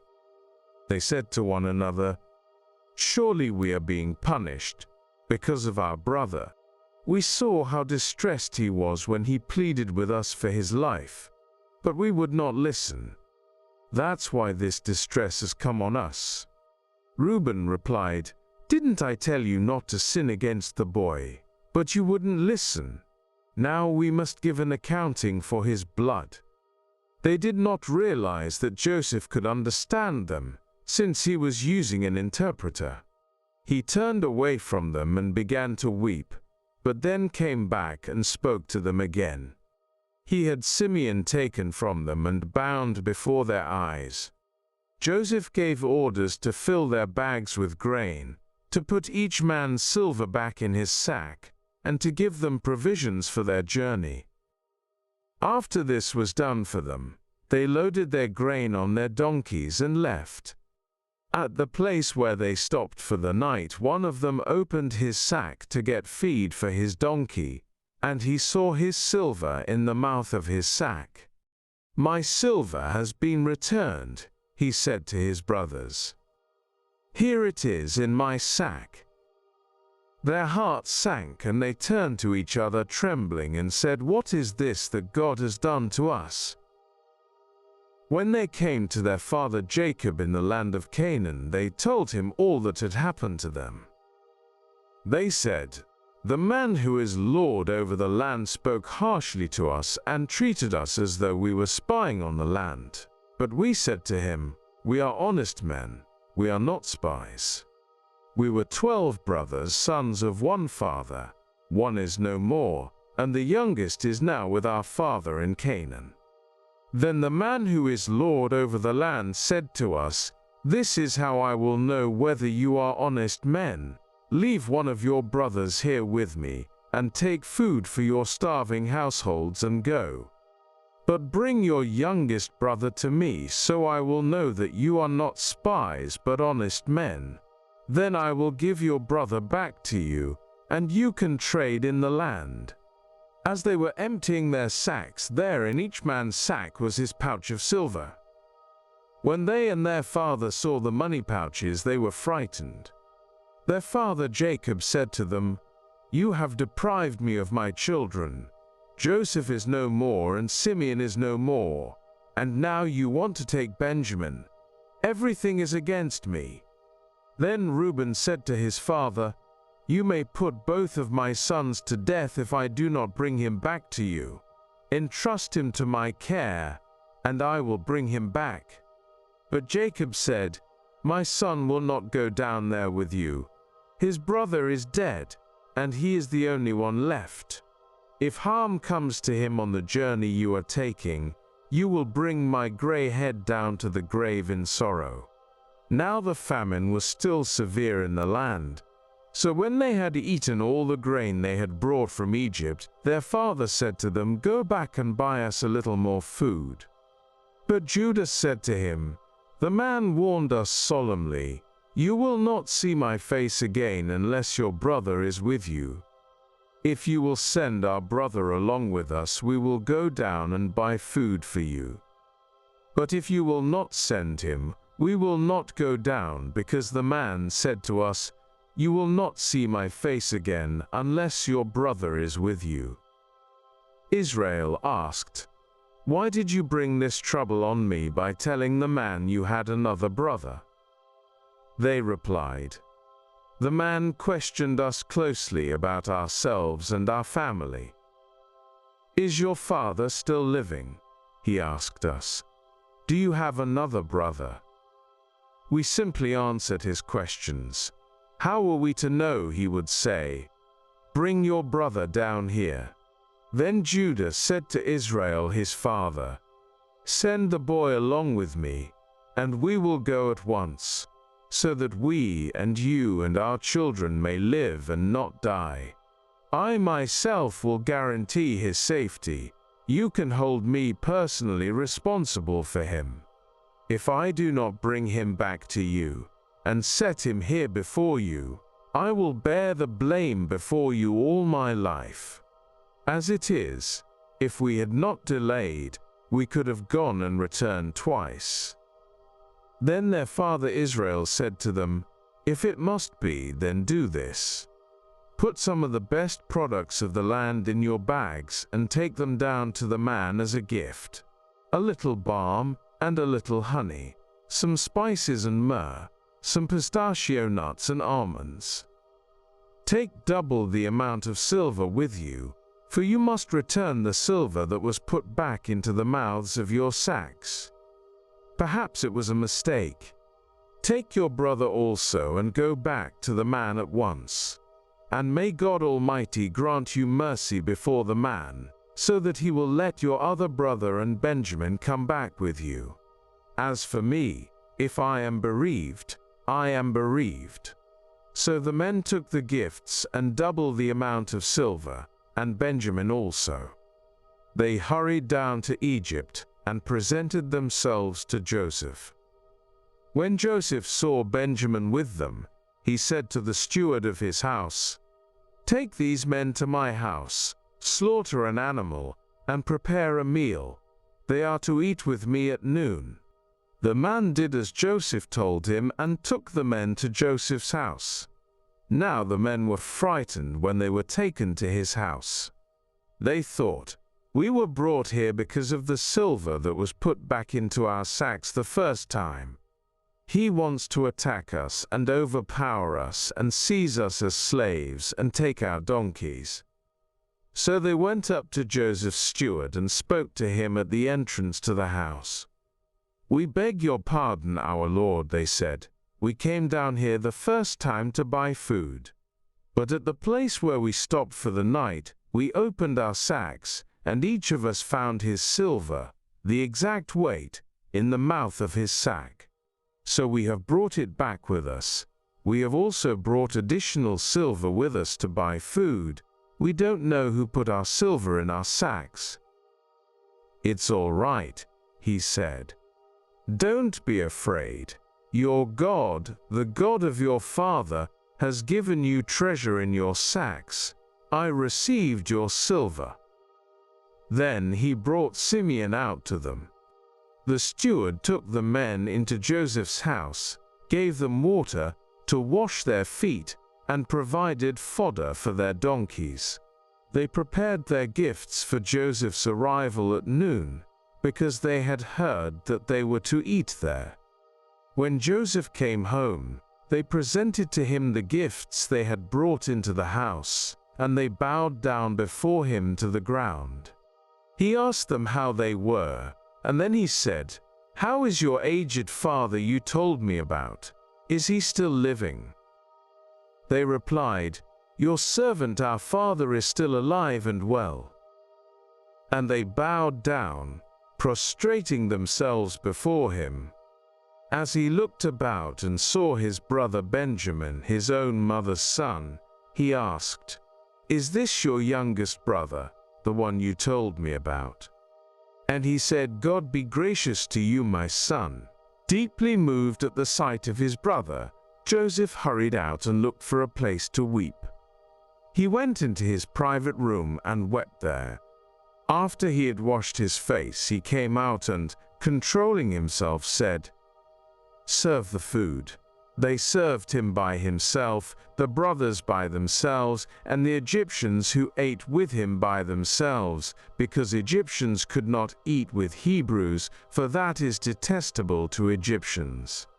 The men had been seated before him in the order of their ages, from the firstborn to the youngest, and they looked at each other in astonishment. When portions were served to them from Joseph's table, Benjamin's portion was 5 times as much as anyone else's, so they feasted and drank freely with him. Now Joseph gave these instructions to the steward of his house: "Fill the men's sacks with as much food as they can carry, and put each man's silver in the mouth of his sack. Then put my cup, the silver one, in the mouth of the youngest one's sack, along with the silver for his grain." And he did as Joseph said. As morning dawned, the men were sent on their way with their donkeys. They had not gone far from the city when Joseph said to his steward, "Go after those men at once, and when you catch up with them, say to them, 'Why have you repaid good with evil? Isn't this the cup my master drinks from, and also uses for divination? This is a wicked thing you have done.'" When he caught up with them, he repeated these words to them. But they said to him, "Why does my lord say such things? Far be it from your servants to do anything like that. We even brought back to you from the land of Canaan the silver we found inside the mouths of our sacks. So why would we steal silver or gold from your master's house? If any of your servants is found to have it, he will die, and the rest of us will become my lord's slaves." "Very well then," he said, "let it be as you say. Whoever is found to have it will become my slave. The rest of you will be free from blame." Each of them quickly lowered his sack to the ground and opened it. Then the steward proceeded to search, beginning with the oldest and ending with the youngest. And the cup was found in Benjamin's sack. At this, they tore their clothes. Then they all loaded their donkeys and returned to the city. Joseph was still in the house when Judah and his brothers came in, and they threw themselves to the ground before him. Joseph said to them, "What is this you have done? Don't you know that a man like me can find things out by divination?" "What can we say to my lord?" Judah replied. "What can we say? How can we prove our innocence? God has uncovered your servant's guilt. We are now my lord's slaves, we ourselves and the one who was found to have the cup." But Joseph said, "Far be it from me to do such a thing. Only the man who was found to have the cup will become my slave. The rest of you, go back to your father in peace." Then Judah went up to him and said, "Pardon your servant, my lord. Let me speak a word to my lord. Do not be angry with your servant, though you are equal to Pharaoh himself. My lord asked his servants, 'Do you have a father or a brother?' And we answered, We have an aged father, and there is a young son born to him in his old age. His brother is dead, and he is the only one of his mother's sons left, and his father loves him. Then you said to your servants, 'Bring him down to me, so I can see him for myself.' And we said to my lord, 'The boy cannot leave his father. If he leaves him, his father will die.' But you told your servants, 'Unless your youngest brother comes down with you, you will not see my face again.' When we went back to your servant my father, we told him what my lord had said. Then our father said, 'Go back and buy a little more food.' But we said, 'We cannot go down. Only if our youngest brother is with us will we go. We cannot see the man's face unless our youngest brother is with us.' Your servant my father said to us, 'You know that my wife bore me 2 sons. One of them went away from me, and I said, "He has surely been torn to pieces," and I have not seen him since. If you take this one from me too and harm comes to him, you will bring my gray head down to the grave in misery. So now if the boy is not with us when I go back to your servant my father, and if my father, whose life is closely bound up with the boy's life, sees that the boy isn't there, he will die. Your servants will bring the gray head of our father down to the grave in sorrow.' Your servant guaranteed the boy's safety to my father. I said, 'If I do not bring him back to you, I will bear the blame before you, my father, all my life. Now then, please let your servant remain here as my lord's slave in place of the boy, and let the boy return with his brothers. How can I go back to my father if the boy is not with me? No, do not let me see the misery that would come on my father.' Then Joseph could no longer control himself before all his attendants, and he cried out, 'Have everyone leave my presence.' So there was no one with Joseph when he made himself known to his brothers, and he wept so loudly that the Egyptians heard him, and Pharaoh's household heard about it. Joseph said to his brothers, 'I am Joseph. Is my father still living?' But his brothers were not able to answer him, because they were terrified at his presence. Then Joseph said to his brothers, 'Come close to me.' When they had done so, he said, 'I am your brother Joseph, the one you sold into Egypt. And now, do not be distressed and do not be angry with yourselves for selling me here, because it was to save lives that God sent me ahead of you. For 2 years now there has been famine in the land, and for the next 5 years there will be no plowing and reaping. But God sent me ahead of you to preserve for you a remnant on earth and to save your lives by a great deliverance. So then, it was not you who sent me here, but God. He made me father to Pharaoh, lord of his entire household and ruler of all Egypt. Now hurry back to my father and say to him, "This is what your son Joseph says. God has made me lord of all Egypt. Come down to me, don't delay. You shall live in the region of Goshen and be near me, you, your children and grandchildren, your flocks and herds, and all you have. I will provide for you there, because 5 years of famine are still to come. Otherwise you and your household and all who belong to you will become destitute. You can see for yourselves, and so can my brother Benjamin, that it is really I who am speaking to you. Tell my father about all the honor accorded me in Egypt and about everything you have seen, and bring my father down here quickly." Then he threw his arms around his brother Benjamin and wept, and Benjamin embraced him, weeping. And he kissed all his brothers and wept over them. Afterward his brothers talked with him. When the news reached Pharaoh's palace that Joseph's brothers had come, Pharaoh and all his officials were pleased. Pharaoh said to Joseph, "Tell your brothers, do this, load your animals and return to the land of Canaan, and bring your father and your families back to me. I will give you the best of the land of Egypt, and you can enjoy the fat of the land." You are also directed to tell them, "Do this. Take some carts from Egypt for your children and your wives, and get your father and come.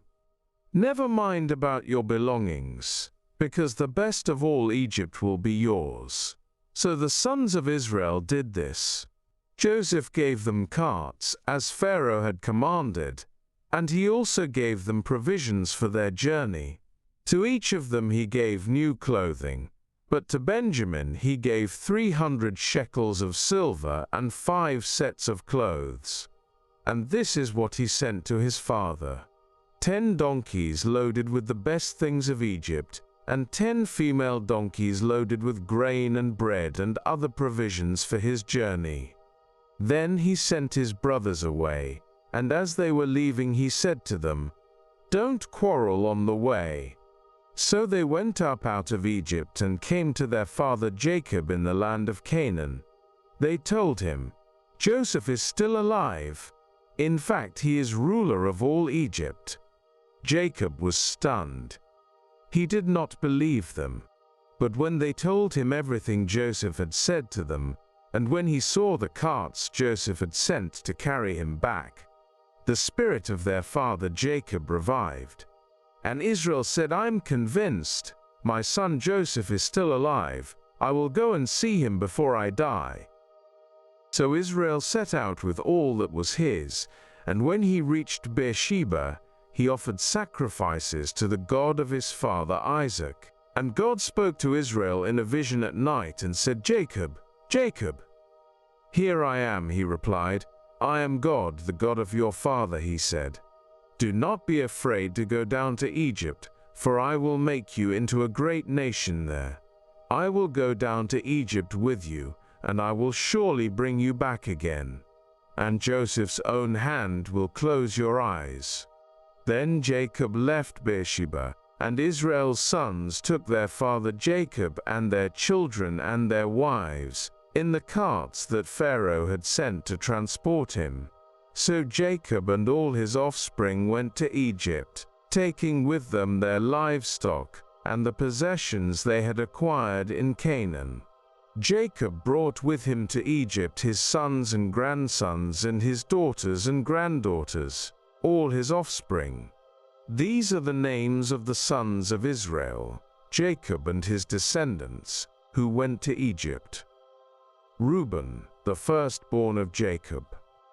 The sons of Reuben: Hanok, Palu, Hezron, and Carmi. The sons of Simeon: Jemuel, Jamin, Ohad, Jachin, Zohar, and Shaul, the son of a Canaanite woman. The sons of Levi: Gershon, Kohath, and Merari. The sons of Judah: Onan, Shelah, Perez, and Zerah. But and Onan had died in the land of Canaan. The sons of Perez: Hezron and Hamul. The sons of Issachar: Tola, Puah, Ajashub, and Shimron.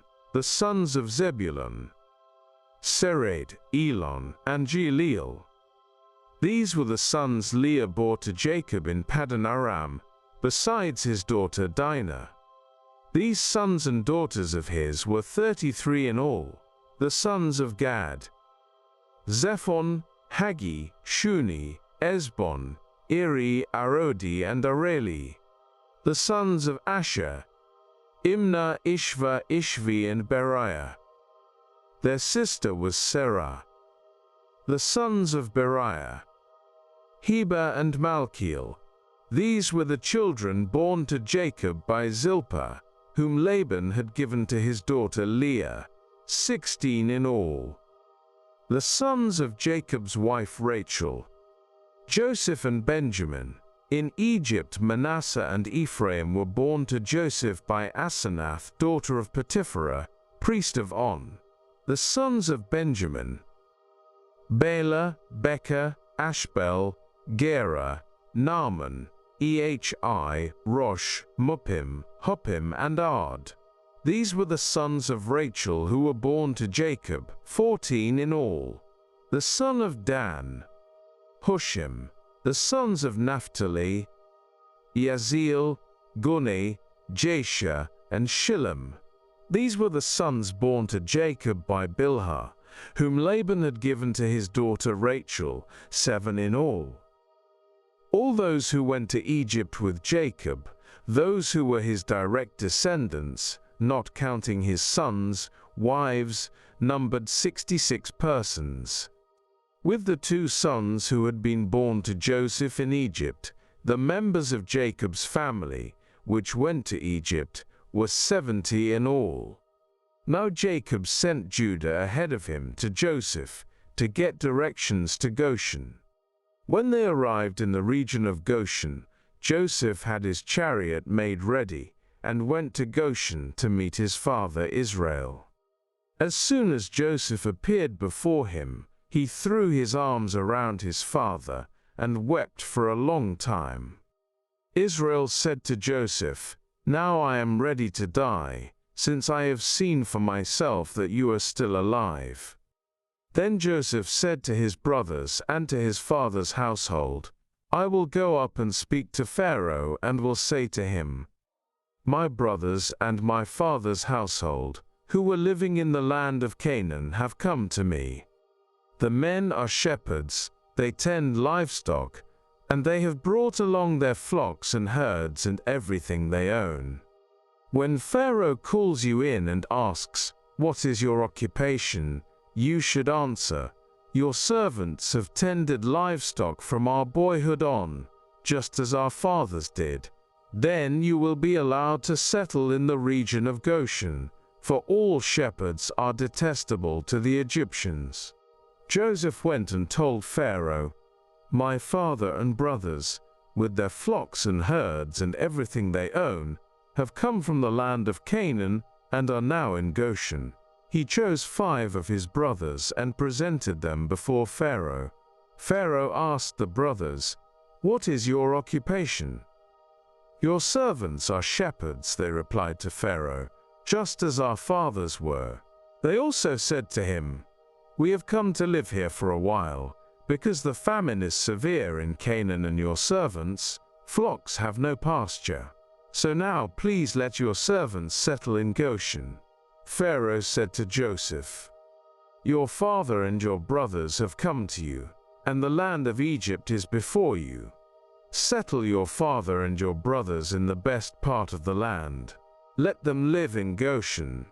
And if you know of any among them with special ability, put them in charge of my own livestock." Then Joseph brought his father Jacob in and presented him before Pharaoh. After Jacob blessed Pharaoh, Pharaoh asked him, "How old are you?"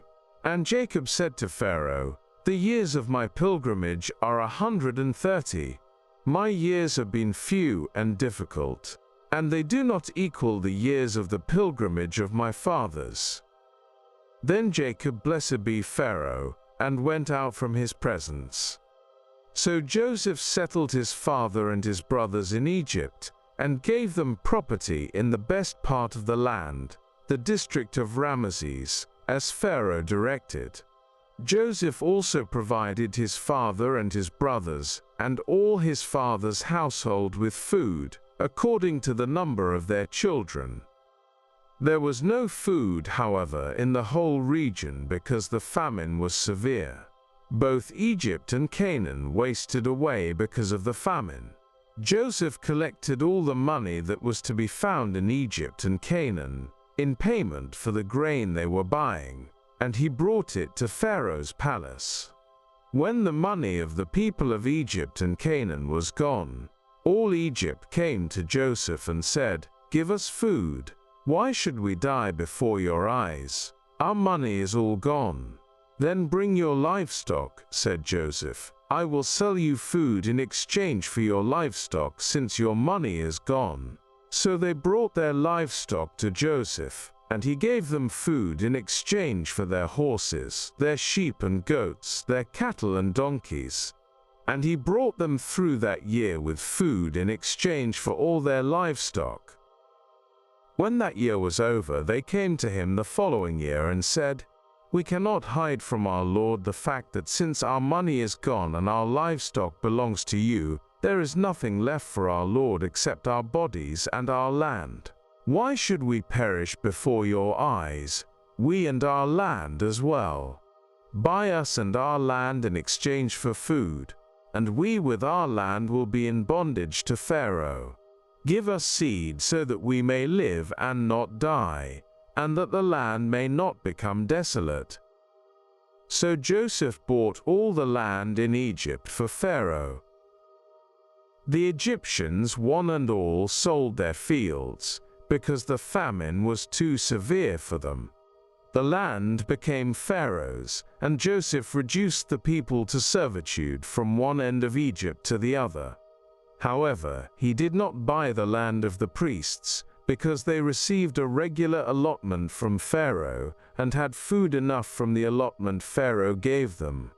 That is why they did not sell their land. Joseph said to the people, "Now that I have bought you and your land today for Pharaoh, here is seed for you so you can plant the ground.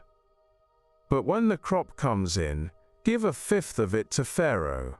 The other 4/5 you may keep as seed for the fields, and as food for yourselves and your households and your children." "You have saved our lives," they said. "May we find favor in the eyes of our Lord. We will be in bondage to Pharaoh." So Joseph established it as a law concerning land in Egypt, still in force today, that a fifth of the produce belongs to Pharaoh. It was only the land of the priests that did not become Pharaoh's. Now the Israelites settled in Egypt, in the region of Goshen. They acquired property there, and were fruitful, and increased greatly in number. Jacob lived in Egypt 17 years, and the years of his life were 147. When the time drew near for Israel to die, he called for his son Joseph and said to him, "If I have found favor in your eyes, put your hand under my thigh and promise that you will show me kindness and faithfulness. Do not bury me in Egypt, but when I rest with my fathers, carry me out of Egypt and bury me where they are buried." "I will do as you say," he said. "Swear to me," he said. Then Joseph swore to him, and Israel worshipped as he leaned on the top of his staff. Some time later Joseph was told, "Your father is ill." So he took his 2 sons Manasseh and Ephraim along with him. When Jacob was told, "Your son Joseph has come to you," Israel rallied his strength and sat up on the bed. Jacob said to Joseph, "God Almighty appeared to me at Luz in the land of Canaan, and there he blessed me and said to me, 'I am going to make you fruitful and increase your numbers. I will make you a community of peoples, and I will give this land as an everlasting possession to your descendants after you.' Now then, your 2 sons born to you in Egypt before I came to you here will be reckoned as mine. Ephraim and Manasseh will be mine, just as Reuben and Simeon are mine. Any children born to you after them will be yours. In the territory they inherit, they will be reckoned under the names of their brothers. As I was returning from Padan, to my sorrow Rachel died in the land of Canaan while we were still on the way, a little distance from Ephrath. So I buried her there beside the road to Ephrath, that is Bethlehem." When Israel saw the sons of Joseph, he asked, "Who are these?" "They are the sons God has given me here," Joseph said to his father. Then Israel said, "Bring them to me so I may bless them." Now Israel's eyes were failing because of old age, and he could hardly see. So Joseph brought his sons close to him, and his father kissed them and embraced them. Israel said to Joseph, "I never expected to see your face again, and now God has allowed me to see your children too." Then Joseph removed them from Israel's knees and bowed down with his face to the ground. And Joseph took both of them, Ephraim on his right toward Israel's left hand, and Manasseh on his left toward Israel's right hand, and brought them close to him. But Israel reached out his right hand and put it on Ephraim's head, though he was the younger, and crossing his arms, he put his left hand on Manasseh's head, even though Manasseh was the firstborn. Then he blessed Joseph and said, "May the God before whom my fathers, Abraham and Isaac, walked faithfully, the God who has been my shepherd all my life to this day, the angel who has delivered me from all harm, may he bless these boys. May they be called by my name, and the names of my fathers Abraham and Isaac, and may they increase greatly on the earth." When Joseph saw his father placing his right hand on Ephraim's head, he was displeased. So he took hold of his father's hand to move it from Ephraim's head to Manasseh's head. Joseph said to him, "No, my father, this one is the firstborn. Put your right hand on his head." But his father refused and said, "I know, my son, I know. He too will become a people, and he too will become great. Nevertheless, his younger brother will be greater than he, and his descendants will become a group of nations." He blessed them that day and said, "In your name will Israel pronounce this blessing. May God make you like Ephraim and Manasseh." So he put Ephraim ahead of Manasseh. Then Israel said to Joseph, "I am about to die, but God will be with you and take you back to the land of your fathers. And to you I give one more ridge of land than to your brothers, the ridge I took from the Amorites with my sword and my bow." Then Jacob called for his sons and said, "Gather around so I can tell you what will happen to you in days to come. Assemble and listen, sons of Jacob. Listen to your father Israel. Reuben, you are my firstborn, my might, the first sign of my strength, excelling in honor, excelling in power. Turbulent as the waters, you will no longer excel, for you went up onto your father's bed, onto my couch, and defiled it. Simeon and Levi are brothers. Their swords are weapons of violence. Let me not enter their council. Let me not join their assembly. For they have killed men in their anger, and hamstrung oxen as they pleased. Cursed be their anger so fierce, and their fury so cruel. I will scatter them in Jacob, and disperse them in Israel. Judah, your brothers will praise you. Your hand will be on the neck of your enemies. Your father's sons will bow down to you. You are a lion's cub, Judah. You return from the prey, my son. Like a lion he crouches and lies down, like a lioness, who dares to rouse him.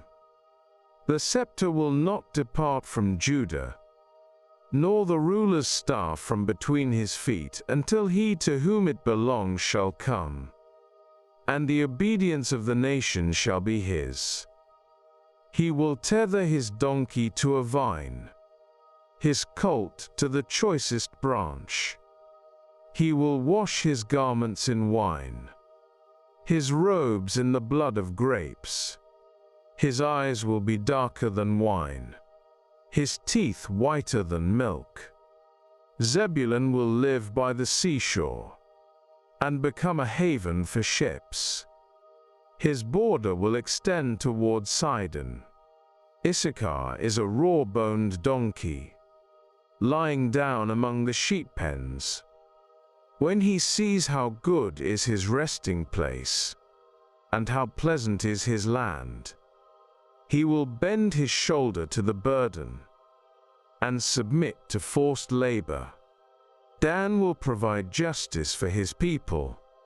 As one of the tribes of Israel, Dan will be a snake by the roadside, a viper along the path, that bites the horse's heels, so that its rider tumbles backward.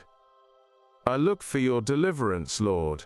Gad will be attacked by a band of raiders, but he will attack them at their heels. Asher's food will be rich. He will provide delicacies fit for a king. Naphtali is a doe set free, that bears beautiful fawns. Joseph is a fruitful vine near a spring, whose branches climb over a wall. With bitterness archers attacked him. They shot at him with hostility, but his bow remained steady.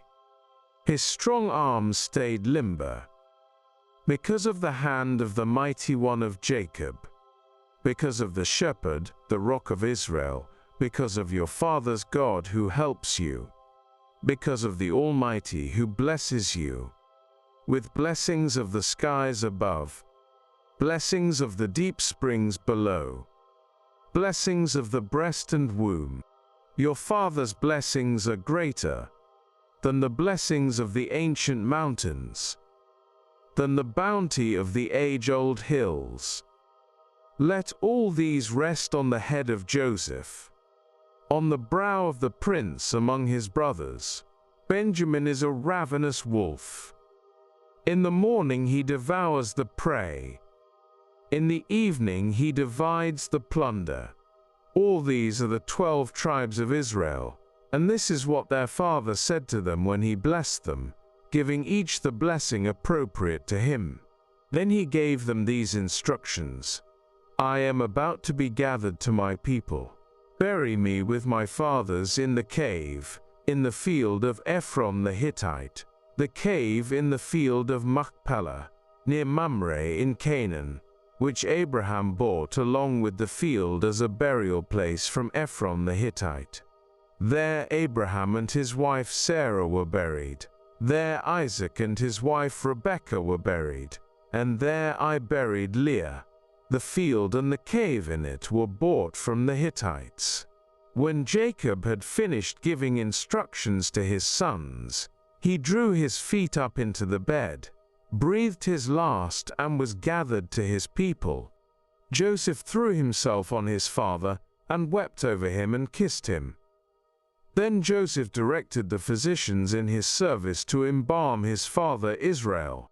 So the physicians embalmed him, taking a full 40 days, for that was the time required for embalming.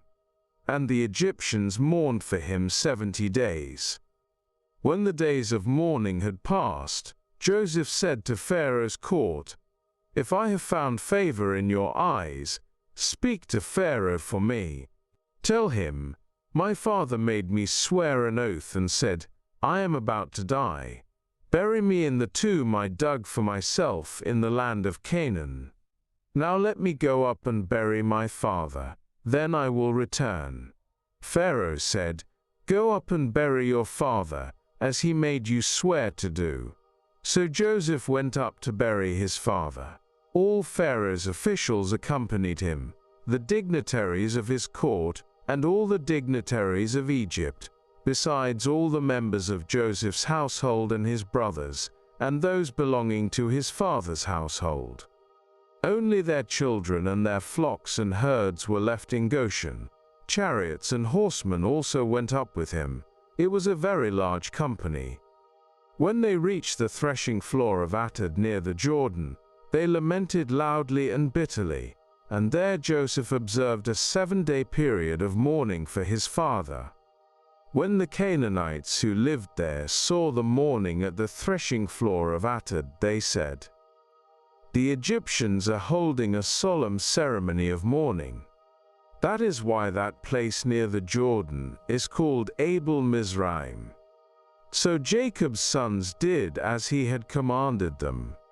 They carried him to the land of Canaan and buried him in the cave in the field of Machpelah, near Mamre, which Abraham had bought along with the field as a burial place from Ephron the Hittite.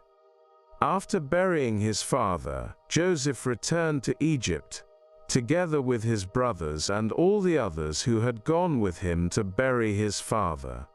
When Joseph's brothers saw that their father was dead, they said, "What if Joseph holds a grudge against us and pays us back for all the wrongs we did to him?"